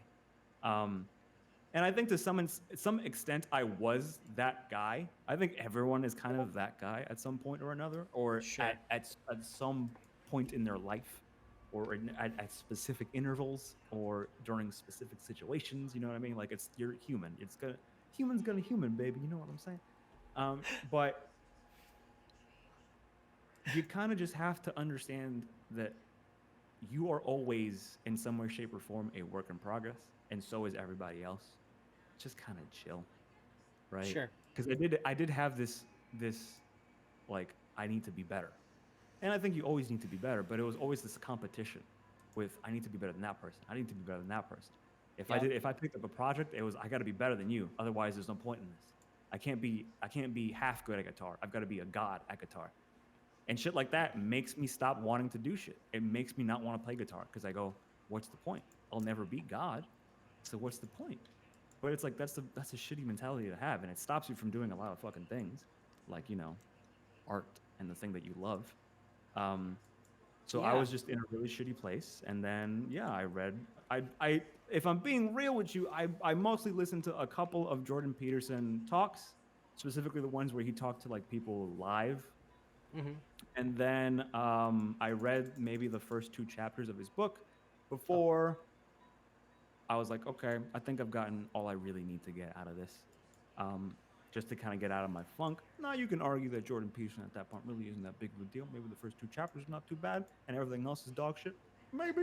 I don't know. But the first 2 chapters definitely helped me. Don't even remember what the second chapter was. The first chapter, the lobster chapter, basically, like, really helped me, for sure. Yeah. Two things that you just said kind of resonate with me. I had my cousin gave me, this is kind of a cool story now that I'm thinking about it. My cousin Cliff gave me a guitar. He went to high school with Dimebag Darrell, and he in Louisiana. What? Yeah, and I used to have a guitar that he owned. He gave it to me, and I know he wasn't fuck with me, because years later he tried getting it back from me because he was gonna fucking sell it when he was in a bind. Yeah. And he was teaching me how to play, because he was in a band in Louisiana a long time ago, and he'd get drunk and he'd teach me how to play and shit, and I was just like really tired and my fingers hurt and stuff, and I was like, I think I'm done for the night. He goes, do you want to be a guitar player, or do you want to be the fucking best guitar player? I was like, I think I just want to be a guitar player. I think I just want to play guitar. I don't think I need to be the best. I just I want to make some music that I'm okay with, and go at a pace that I feel comfortable with. So that when you said that, like, I really get that, man. Like, what do I need to be the fucking best for? Uh, if I'm not happy, then it's all for naught, right? And then Yeah. when you said just clean your room, I remember my uncle was one of the people that really sort of helped me get on track. He gave me a job painting. Mm. Um, and to another extent, a guy who first gave me some roofing jobs that got my uncle interested in hiring me to begin with. But he Okay. said, Cool. my one rule is that you go to work every day. I tell myself if I go to work every day, everything else will end up being all right. And I think Yeah. about that when I'm laying in bed and I feel like shit because I didn't sleep enough because I fucked off or whatever. I just like, you know what, just go to work and things will turn out all right. So I kind of hold on to that because he, all things considered, has a pretty decent life. So I think That's that good. that's sort of a similar message. I'm guess I'm really. I thought you were a little bit deeper dove into the whole Jordan The Peterson philosophy of thing. Peterson, no, no. Yeah. Other than a couple of things, he does say this one thing that I like, which is, you don't have to believe in God. You just have to act like God exists. Um, I think that's a pretty fucking solid rule, because if you aren't, say, a level 5 or a level 6, like Brittany Simon and Max are, then that's a nice little way of reminding you, or at the very least of yeah, of reminding you that you are that you kind of you might be a piece of a puzzle, or that you might be, or that someone, this might be a gross thing, but like someone's always watching, and that someone isn't God, it's you. Yeah. Okay. Yep. So if sorry, what? See, we do. Oh, you're talking to. Is it Liz? Hi, No, I'm talking to Liz. you. Oh, yeah, because I think a lot of times people don't realize that we kind of dictate our own Overton window. And Yeah, then when you're we God. behave poorly, we teach ourselves that it's okay to do that. Every little justification that we make for the shitty things we do will help us make Yeah, you further justifications for the shittier things we do. exactly. Yeah. Yeah, I I'm think gonna Jordan clip you calling Peterson's me thing. God, by the way. Sure, yeah. I mean, we're all God. That's Well, that's that's not that's part of the clip. that's okay. What? See, I think if you Oh, really you're talking press about. Jordan Is it? Peterson on it, I think he would just say that we're all God. I mean, well, that's not true. He probably does think that like there is a best version of all of our gods that exists, and we should probably elevate to that level, but we Oh, don't know which one that is. you didn't see So, the Sam Harris Jordan Peterson debate about God? I know the general like gist of it. I think I still agree with Peterson because Well, Peterson like Harris, folded on it. he folded. Three Really? hours in, yeah, he said that there probably wasn't somebody whose name was Jesus who did all the things, but it's the stories that actually matter. Um, which I had blew my fucking mind. That was probably one of the greatest moments in any debate because you never see somebody who comes in hard going like, "No, God's real, and I'm going to debate you about it," and then kind of says like, "Well, sure, it's probably not actually real, but the stories in the Bible are teaching us an important lesson, and I think that that's extremely valuable, anyways." Oh, then maybe I don't understand the. I always thought it was more of. I thought the conversation was always something like uh, Sam saying that like goodness doesn't have to come from like organized religion I or think just that was part of religion it in too. general. Oh, okay. Then Yeah, yeah, maybe I just focused more on that than I did the yeah. Jesus was real Peterson's part. eventual position was that that religious stories are what shape us in our morality. God doesn't have to be real for that to be the case, and then sort of inadvertently, I had to kind of admit that he doesn't actually believe in God in a literal sense. Yeah. Although he Yeah, I kind guess I of never. held that position strongly throughout the debate until then. Hmm. Maybe that's just a me thing. I guess I just never considered him to be someone who's necessarily religious, yes, but I didn't think he would believe in God. But oh, Well, now we I know he guess he just, doesn't. yeah, I guess he just never did. I don't. I guess he just maybe he was hiding his power level because he wants to get clear. I mean, you can call him a grifter at that point. Yeah, you can That be like you were trying to that's what I was kind of trying to say the other you're trying to day, get Christian. because that's that kind of it sort of poisons the well.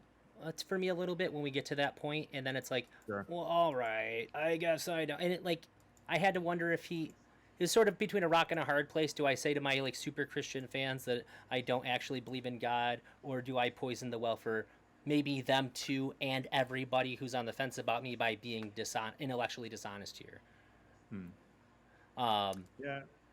Yeah. I actually had a friend who said that he watched a Jordan Peterson video. He's like, I really kind of like him, and I'm probably going to stream with him too. He just messaged me about streaming with him, and I was like, now, Scott, buddy, listen, we got to put that whole thing that you saw. I know what video it is because I saw it too, and I liked what I saw too because he looked super smart and super good, and he owned the fuck out of that bitch. But she was not prepared at all for that. He's more in that ball field, and I was very afraid that my friend was going to take the things that he heard and become very misogynistic from it. I was like, we What need video to. is this? It was the QC interview. Like this woman talked to him about Oh, I know that one. feminism Yeah, and stuff. And it paints Peterson in a really good light if you look at it that way. But I think what it really does is just paints her in a really bad light. Because she just seemed like wholly unprepared for anything that he had to say. I don't think that's the case. But it made him I- look I really feel- good. I feel like she has, I don't know. I guess I'm not seeing it from like a debate perspective. You're not wrong. It's just not. I guess that's not how I'm thinking about it. I think it was the he was pretty aggressive in that conversation. Yeah, So he that's talked what to made it Rogan feel about that. debatey. Yeah, like it was like he was just fucking getting her.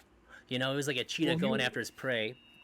He was getting her because I mean, if you take the what he said on Rogan at face value, this had been like one of many interviews, obviously, that he had had, and they're at that point in time, I think they were all trying to basically do the same thing, which is Sure, discredit and make him look bad.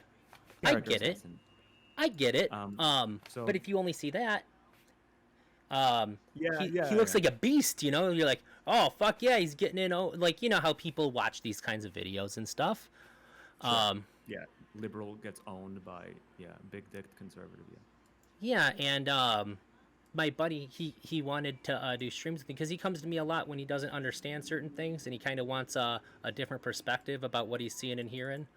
Because he doesn't want to be shitty or wrong, and sometimes he'll see something or hear something and take what he would consider to be like bad perspectives on it. And so I kind of talked to him about some of the stuff that Peterson says that I really don't agree with and why I don't agree with it and like why it sounds good and appealing. And I was just like, if you're going to watch that stuff, Scott, like just go into it like this. Just keep these things in mind. Because I don't really have any issues with any psychologist, whether I agree with them or not, talking about psychology. I don't really like when they talk about other things as though they have authority in it. Sure. That makes me kind of To be fair, uncomfortable.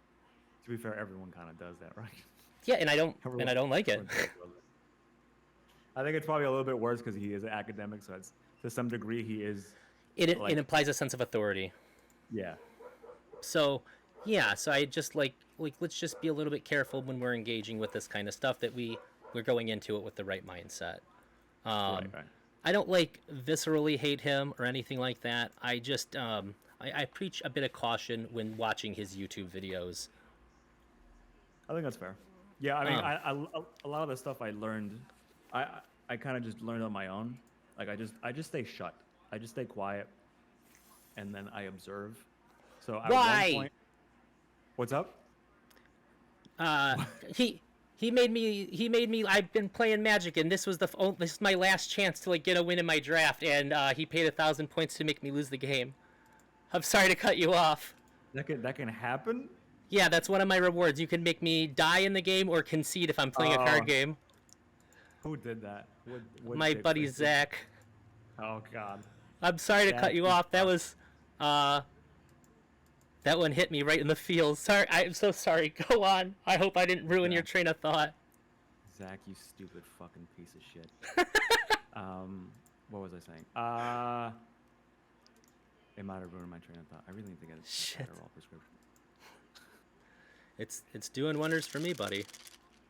Yeah, I gotta figure that shit We were talking about Jordan Peterson, then we were talking about your friend, and then we were talking about the advice that you give him with a grain of salt, and then so I was talking about how I observe everything from the outside looking in, essentially. Like I think we talked about it in the Discord one time. Like I didn't like Destiny the first time that I watched him. Yeah. I thought he was a fucking massive piece of shit. Even though I agreed with him because he was talking to fucking like white nationalists, and I was going like, well, I don't fucking.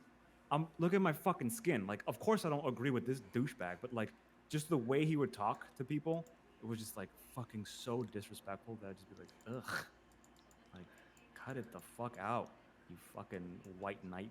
Like, chill, dude. Obviously, like I know who he is now a little bit more, so I still when he still goes off like that, I still think it's not great. But it's mostly because everyone pretends to be, you know, a fucking fake version of themselves on the fucking internet. So like, it's just like a push and pull of like, do I be an asshole this time, or do I really like lay in the way I'm supposed to, or do I get views, or do I get drama, or do I push my actual political agenda, or it's a fucking mess out there. But yeah, I think I grew alongside Destiny. I think I really liked it when he was doing it, and I think I had a bit more charitability towards people along the same times. Like, you know, I think that's just like a process that you go through when you start thinking about things like that. First, you're just really mad, and then you kind of understand why people fall into the pitfalls that they do, and you get like you can still get mad if you think they're smart enough to understand why they're wrong and they're still being shitty, and like if they don't really believe what they're saying and you disagree with them, then it's a little easier to get mad. But most people aren't like that. No, that's true. So I understand. The first time I saw Destiny, he was debating a flat earther, and then I saw the retard magnet video. Have you seen that? No. Oh man, is from his StarCraft days. I'm gonna send you a link to that. You gotta watch. It's like a 1 minute clip of him getting somebody in StarCraft. And I was like, okay, maybe I'll check this guy out. I mean, maybe does he call this person a retard magnet? No. It's so good. There you go. It's a 50-second clip, and it's like a classic OG Destiny. It's so good. But then I think oh no, I knew about him, and then I found him doing a philosophy thing. He was talking to somebody about philosophy, and so that's how I got introduced to him. What do we got? So if that was your Peterson thing, how long ago was that when you started cleaning your room? It would have been like right before the pandemic, so like 2018. Okay. So what's your driving factor now? What keeps you going forward?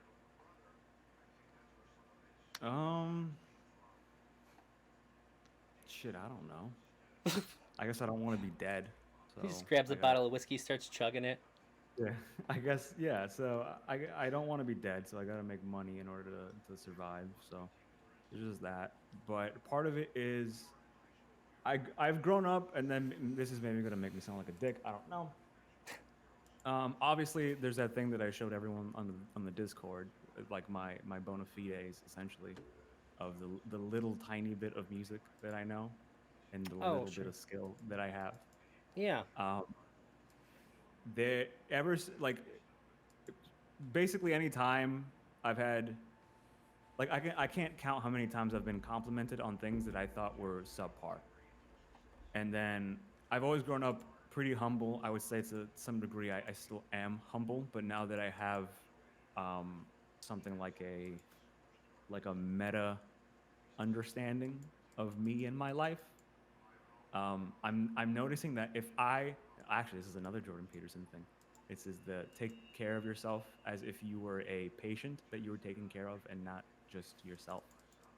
And it's something like I've been told so many times that like I'm funny, or that I'm good at guitar or good at music, or that I speak well, or that I could put my words together in such a way that are entertaining and interesting. I've heard it so many just times that I can't imagine that all of these people are stupid.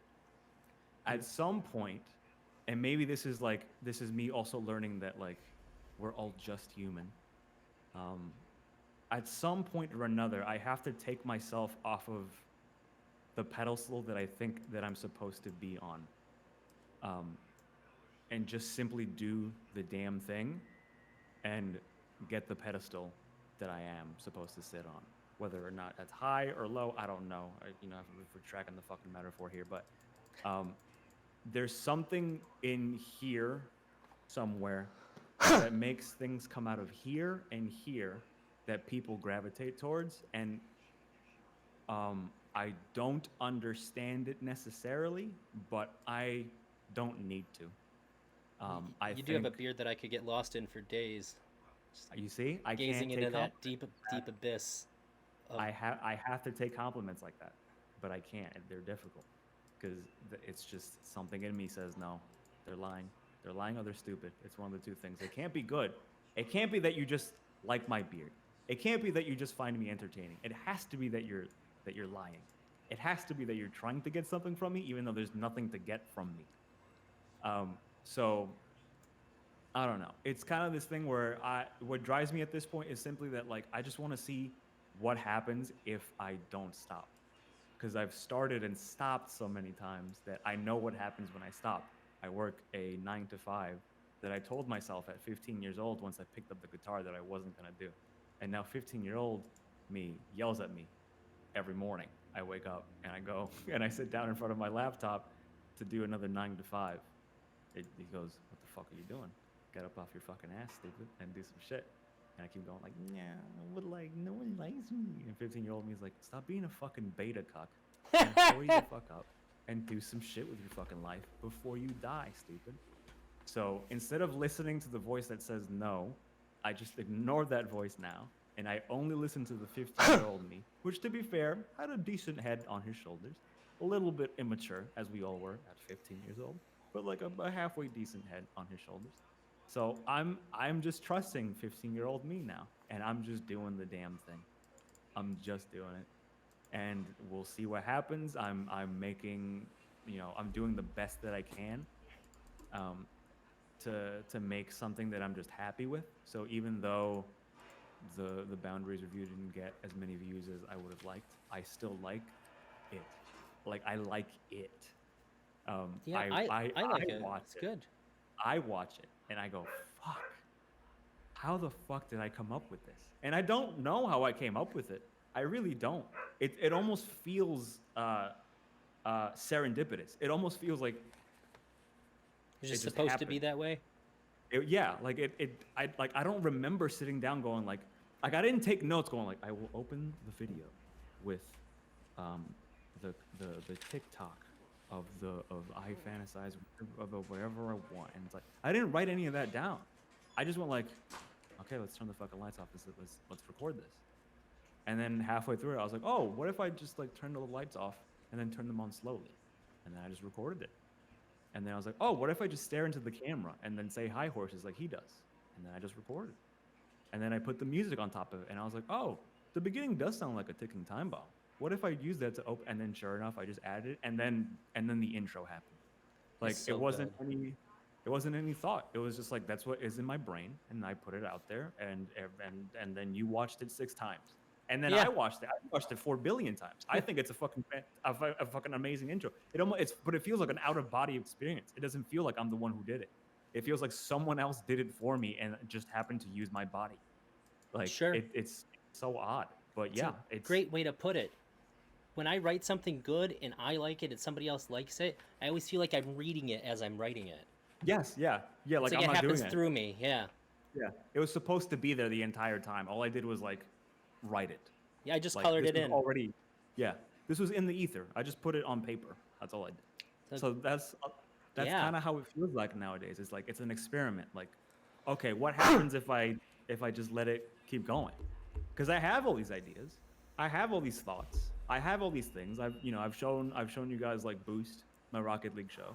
I've shown you guys to some extent like my old like YouTube videos and all that shit.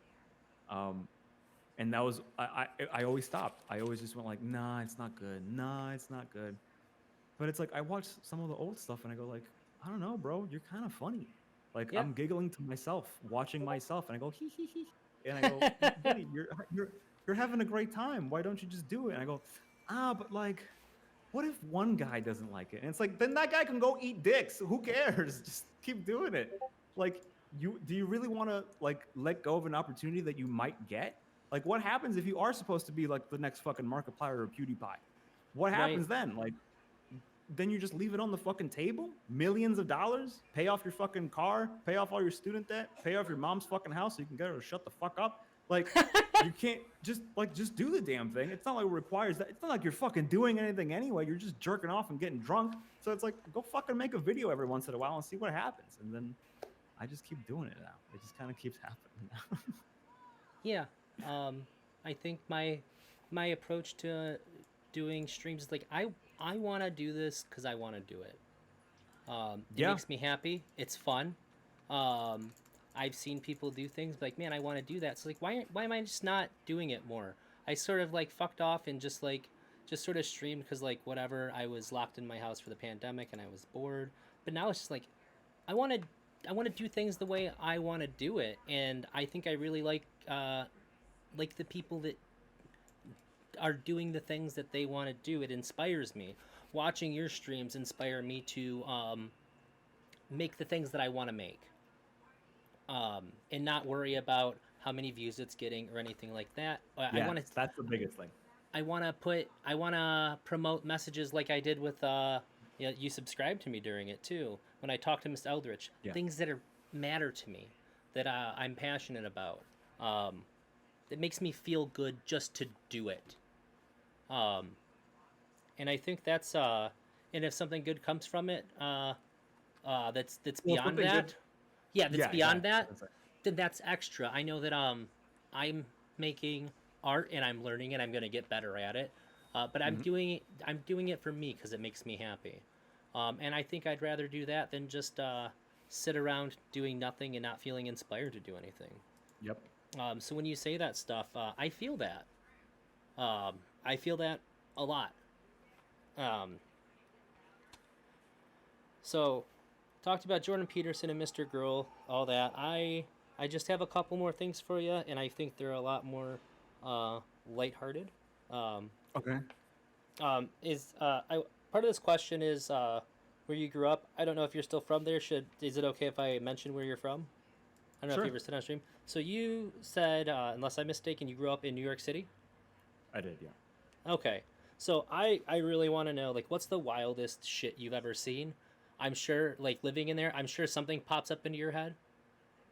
Because, like, I have friends who just lived in Ann Arbor, and they would come to me and be like, you're not going to fucking believe what happened to me when I worked at Panera today. And it's insane. Like, unwritable stuff. Like, if you lived in New York City growing up, you had to have seen some shit. So I was younger. I moved out of. I lived in the Bronx. I lived in the Bronx till I was 10, and then after the towers fell, never forget. Hashtag never forget. After the towers fell, we bounced. My mom wanted to get out before that, but obviously the terrorist attack didn't help matters. Sure. If anything, it made it a little bit faster. So we left when I was 10, so I didn't really get to see all that much crazy shit. I was a pretty sheltered kid. I wasn't allowed to go out past a certain time. I couldn't really go anywhere unless, my mom knew where I was, that kind of shit. I don't think I have necessarily any crazy like human being stories other than there's fucking crazy homeless people all over New York. They all do weird, crazy things, and I don't know. Maybe there's just so much of it that happens that it all either kind of melts together, or your brain, or you just sort of get desensitized to it. But there was never anyone like that. Yeah, I don't know. Maybe, there was never any crazy fights or anything like that. The weirdest things that I remember are like I lived in the middle, in between two schools, and I went to both of them at some point. And there was a Catholic school that I went to, but I first went to a public school. that was down the street. And I remember one day being told that someone got murdered in the courtyard Oh, of the public school, like in the basically like in the basketball courts. And me just like obviously I was a child, so it like think about it back well think about it now. Back then it was like it's a little wild, but back then I couldn't like grasp it. Like it was like someone died where I played yeah. basketball. Like someone got killed where I played basketball. That's fucking weird. So that's weird. And then another weird one. I don't know why this one popped into my head. Maybe it's just like a funny, gross childhood moment. But obviously, living in what is essentially the fucking ghetto of the South Bronx, roaches and rodents were pretty normal things. In particular, the apartment building that I lived in, it's a very strange apartment building because it's two apartment buildings, um, not connected to one another, but they're right next to one another. Um, Sure. and in between that was a little bit of an area where essentially the stairs that would lead up into each individual apartment were. And as kids, we would play shit there, just play with whatever the fuck it is that we had. We would play. I don't know if anyone does this other than the fucking group of kids that played this random sport in that one random courtyard where I lived in. But we used to play essentially what was something like stoop ball, where you would take a blue rubber handball and Uh-huh. we would use it. We would play baseball essentially, where we would take the blue handball and throw it against the stairs to propel it backwards, and then you would like catch it. And then the idea is there was like a gate like with a door, so you would if you hit it over the gate, it was like a double. And if you hit it past the street, across the street, it was a triple. And if you hit it into the next courtyard over on the other side of the street, it was a home run, because by that time it's like some kid had to jump gates and go through trash to go find it. So it was like, yeah, just fucking take your lap, buddy. Um, so in this little courtyard, we used to play this dumb little game. That was a side story. What was the fucking weird part about it was there was a hole, a pipe, where I'm assuming water was supposed to come out of at some point, but then stopped. So one day, one of those nights where I was allowed to leave and be outside at night, we as children took a flashlight into that pipe and noticed that like it was fucking dark and gross. And Uh-huh. sometimes we would like shove bottles into it just to kind of like fuck around with it, just to be like dumb little children. And one night we shoved quite a few bottles in there, and then just roaches started flowing out. And I don't mean like 10 or 20. I mean like hundreds of roaches. And we were just like we flipped our fucking shit, and like we were running away, and it was fucking hilarious. Now that I think about it. But other than those two things, yeah, there's not like a ton of crazy shit. If anything, there's crazier shit where I live now. Um, Wow. yeah, I went to a really small school, so small that I was the second class in that entire high school. As in, there was only one other class, and that was the sophomores above me. So I got into the school as a freshman, and there were only sophomores. There were no juniors, and there was no seniors. That's weird. Um, it varied. Um, and this was marketed as a Catholic school that helped prepare children for the real world, right? So Okay.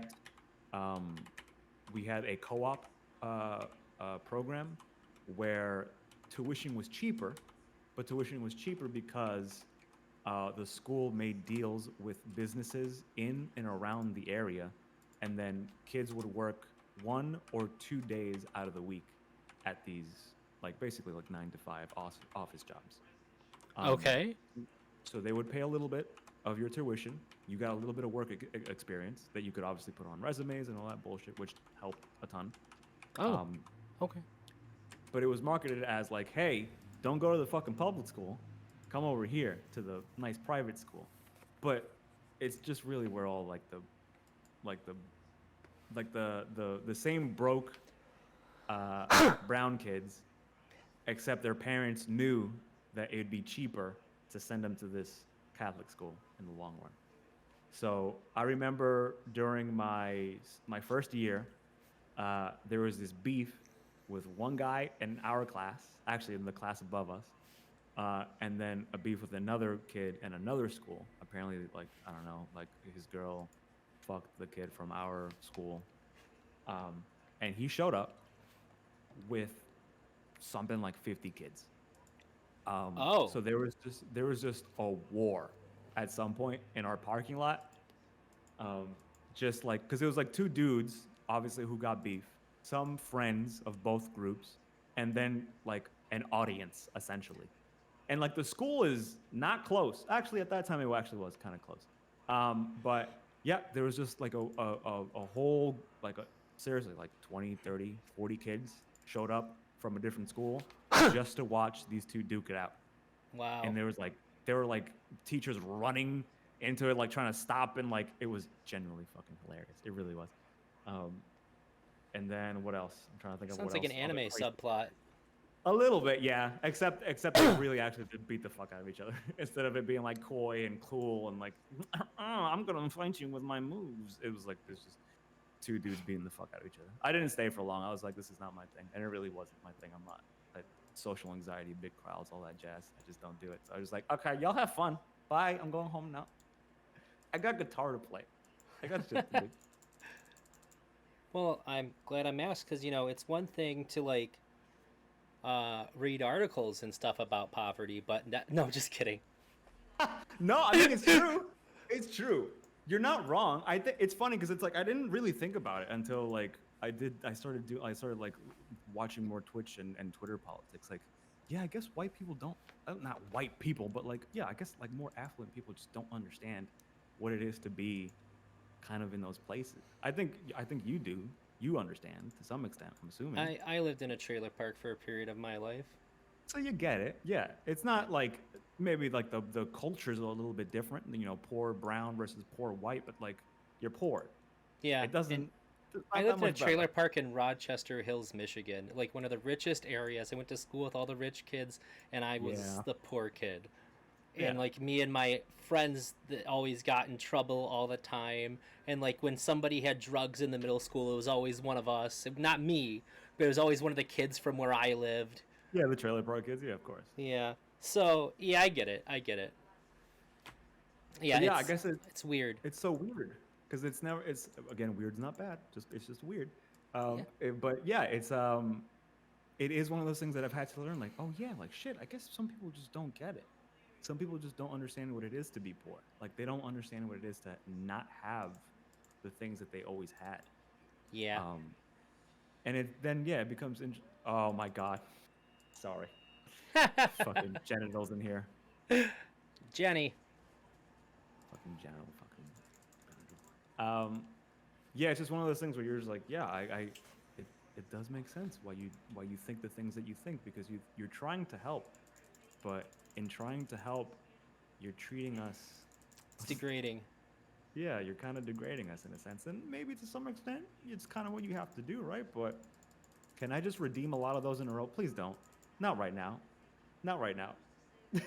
maybe tomorrow. Tomorrow we're streaming. Maybe you can redeem all those beautiful, beautiful channel point rewards tomorrow, but not right now. But yeah, I guess to some extent, yeah, it makes sense. But yeah, it is definitely degrading. I mean, shit, you watched me watch that rock guy, that punk rock guy talking about metal and Indian people and metal. He's like, oh, I don't know why this is better, but it is. And it's like, it's better because you're white knighting the fuck out of them. And you're like, it's better because they're brown. And it's like, come on, man, just say it. Just say it. It's fine, just say it. But, yeah. It's weird if you don't say it. It is, because it's like, You're I know what hinting you're at it. implying. And maybe you don't know. Maybe he doesn't know that's what he means, right? Maybe he's not digging deep enough to understand that, like, what he's trying to say is simply like, I like it because Indian people are doing it. It's like You know what I mean? different and exotic. Yeah, Urban. exotic. And then he knows that he fucked up by saying exotic because that's bad now. Well, did I he guess? actually say exotic? Well, it's because he's inadvertently still dog whistling. Yeah, It's one of those exactly. words. Like I know you're just trying to be a nice dude, like, but like, come on, man, come on. That's very So then you and I are both kind of in the same spot too. Well, at least I assume, like, I don't know about you, but like, I'm pretty happy with my life now. Like, I could obviously make more money, but like, getting by pretty good. And like, you ever look back and just be like, how did I fuck up all those times? And now, like, pretty happy and comfortable in life. Yeah, we're pretty chill. Yeah, I mean, it's I thought I was gonna die by 30. Like I didn't Bro. think, like, because I was a very I don't know if I was depressed necessarily. I was a little bit depressed. I was pretty depressed. I didn't think I was gonna live to 30. I thought I was gonna kill myself. I really did think I was gonna kill myself. Yeah, me too. I used to use it as a motivating factor. If I was super scared to do something, I'd be like, well, I guess if it goes like really, really bad, I could just kill myself. And I'd use that as a motivation to like just do the thing. Now I'm horrified when I think that I would say that. I remember I told my therapist about that. She's like, well, okay. I guess glad you didn't. I don't know. I've grown around like sad people all my life, so maybe the jokes for us hit a little bit different, but no, I get why someone would be like, oh Jesus fuck, what are you like that's how you thought? And it's like, yeah, I remember telling my therapist like, oh yeah, when I was growing up, I had like fantasies about killing myself. I had like a way out. He's like, oh really? I was like, yeah. It's a comfort. And he was like, if you don't mind me asking, how? And I was like, well, it was kind of comedic. But I said that if I was gonna do it, I want to get the job done. So I was being obviously super hyperbolic when I said this as a teenager, but I was an edgy teenager, so you'll have to. I feel like you're about to strike a chord with me here. I mean, maybe, but I said I wanted to get the job done. So I said I was gonna jump off of a building, with a grenade in my mouth. Just stop it! And then shoot myself in the head. So I swear to God. I just ripped my head off. I swear to God. The only difference is that it was a mountain. I fucking, on my life, on my family, exactly the same thing, but it was a mountain. What the fuck? I knew I was gonna... Bro! That's your white privilege right there. You had the mountains. I only had skyscrapers. I didn't know I was gonna get a mountain. What the fuck? Yeah, exactly. Grenade. All of it. Yeah. Well, you gotta be. It's assured. You gotta make sure you do it. Sometimes you hit yourself in the head and then you just go retarded for the rest of your life. Yes. You know what I mean? That is exactly my reasoning. Like, what if you shoot yourself in the head? And now, like, there was a kid that I went to school with who was shot in the head, and he's like fucked up. I don't want to be like. I just want you one and done. Yeah. Just want to be done. So I was like, all right, if I shoot myself and I'm still alive, the grenade's gonna do it. And if somehow the grenade doesn't do it, I mean, I'm not gonna survive the fall at that point. So it's like, it'll be done. And plus, it'll be really funny, because it's gonna rain blood for probably a little while, and then the body's gonna show up. So it's gonna be like trickle, trickle, trickle, and then. So there was that imagery in my head that was honestly a little. When I told the therapist about it, like, why all that? And I explained, like, well, I wanted to get it done. I said, plus, it's the last thing I'm ever going to do. Might as well not be a pussy about it. With a bang. Well, yeah, I was like, might as well go out with a fucking bang. Quite literally. Like, yeah, might as well fucking, if I'm going to do it, fucking do it right. I am going to think about the fact that you said exactly that until the day that I throw myself off a mountain with a grenade in my mouth and blew my brains out. I can't fucking believe it. Great minds think alike, bro. It kind of fucking freaks me out. I'm not gonna lie. As people, humans gonna human, man. It's just why that statement works, even though it's like superfluous and doesn't really mean anything. But yeah, you'd be surprised. Everyone's a little similar, I think, just a little bit. You go back after this and watch me react to you say that. I swear to God, like. I was physically and emotionally overwhelmed when you pulled the everything but like the location straight out of my brain. Like again, I'm telling you, I'm shaking a little. It's that white privilege. You got the mountains. Wow. I did say earlier that you were like taking, like you were describing my childhood with your music and shit. That's so weird. Um, If it makes you feel any better, Liz thinks that me and Mr. Girl are basically the same. So uh, I we're all don't just want to. weirdos. I don't want to ask my wife what she thinks in Huh? that category. Although she really didn't like him. She's coming around, and then one day he did the video where he talks about his mom, and she stopped. She's like, he's got really sexy fucking legs. Oh, And I was just like kind of weirded. I was like, what, really? Like sexy. this is the first positive thing you're saying to me about Mr. Girl. That's kind of weird. And then the Brittany Simon one was on. I didn't have my headphones on, and she goes, I just gotta say, your legs, or when you were laying on the bed and your legs, mwah. She said something about sexy legs, and my wife was just like, see, she fucking gets it. Is this Liz? Is this a thing? Were his legs sexy? Because I can't. I've never heard that I'm before. I'm a meathead now, so like, I do not comment on his body. I won't objectify him. Get the fuck out of here. I'll get it out of her later. Don't worry about it. DM me. But yeah, I guess I don't get it. But I guess I'm also a dude, right? So like, I don't know. I never heard a chick say anything about a guy's legs before that. I have, but it only in like fitness circles. It's like, yeah, like the if it's a bodybuilder, it's like, yeah, then you can be like, Jesus fucking Christ, the fucking teardrop on this dude. Like the fucking thing is insane. It's like 4 different. It looks like a ham hock and like say shit like that. But Let me for rephrase like, it. I've never heard somebody say basically like a woman say like that guy's legs make me horny. Yeah, his legs make me horny. Like what? Yeah, it's bizarre to me. I mean, it's fine. know. It's whatever. I don't give a shit. But like weird still.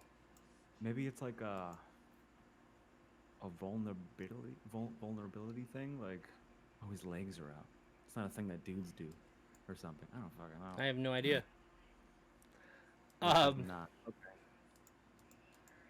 Yeah, weird. I guess. I mean, you got only so many body parts, right? I mean, I don't really think about legs too much. Every once in a while, I'll be like, oh yeah, she's really nice legs. Yes, that's. I mean, it's just not what does it for me. Oh, I see. So for me, yeah, that's what does it for me. Legs and ass. Like. Oh, I guess she basically confessed then. Saying women like legs too is her safe way to say it in front of all of us. Okay, I get it. I guess. I hear you loud and clear, Liz. I don't know what about it they would like though. Just from again, I'm a dude, so as a dude who likes chicks, I like thick legs and a big ass. So when I think like, what is a woman looking for in dude legs? It's like, do you want shapely or do you want rough like toned? Well, his legs are like kind of like because like he had his thighs out and they're like hairy, like I would say like average sized man legs. Yeah, I don't get it. Yeah. And he's like a personal trainer, so in my head I'm going like, well, it's not like he has like super big or strong looking legs. So I guess just hair, maybe hair legs. Yeah, I don't know. Cause like it's taken me a really, really long time just to understand like the features that women find attractive in general. So maybe I just kind of don't get it. I definitely don't get it. So I don't know. Anyway, I don't know how we moved away from Mr. Girl. I don't know how we missed away from Girl like 3 times and then ended up on his legs again. It happens. Do you guys have any pets or like kids, or do you want any of those things? No pets, no kids. Would like both. Okay, it's a lot easier to go adopt a dog than it is to raise a kid. Yes, for sure. But and they're cuter. Kids usually last longer, and they get a little bit smarter, which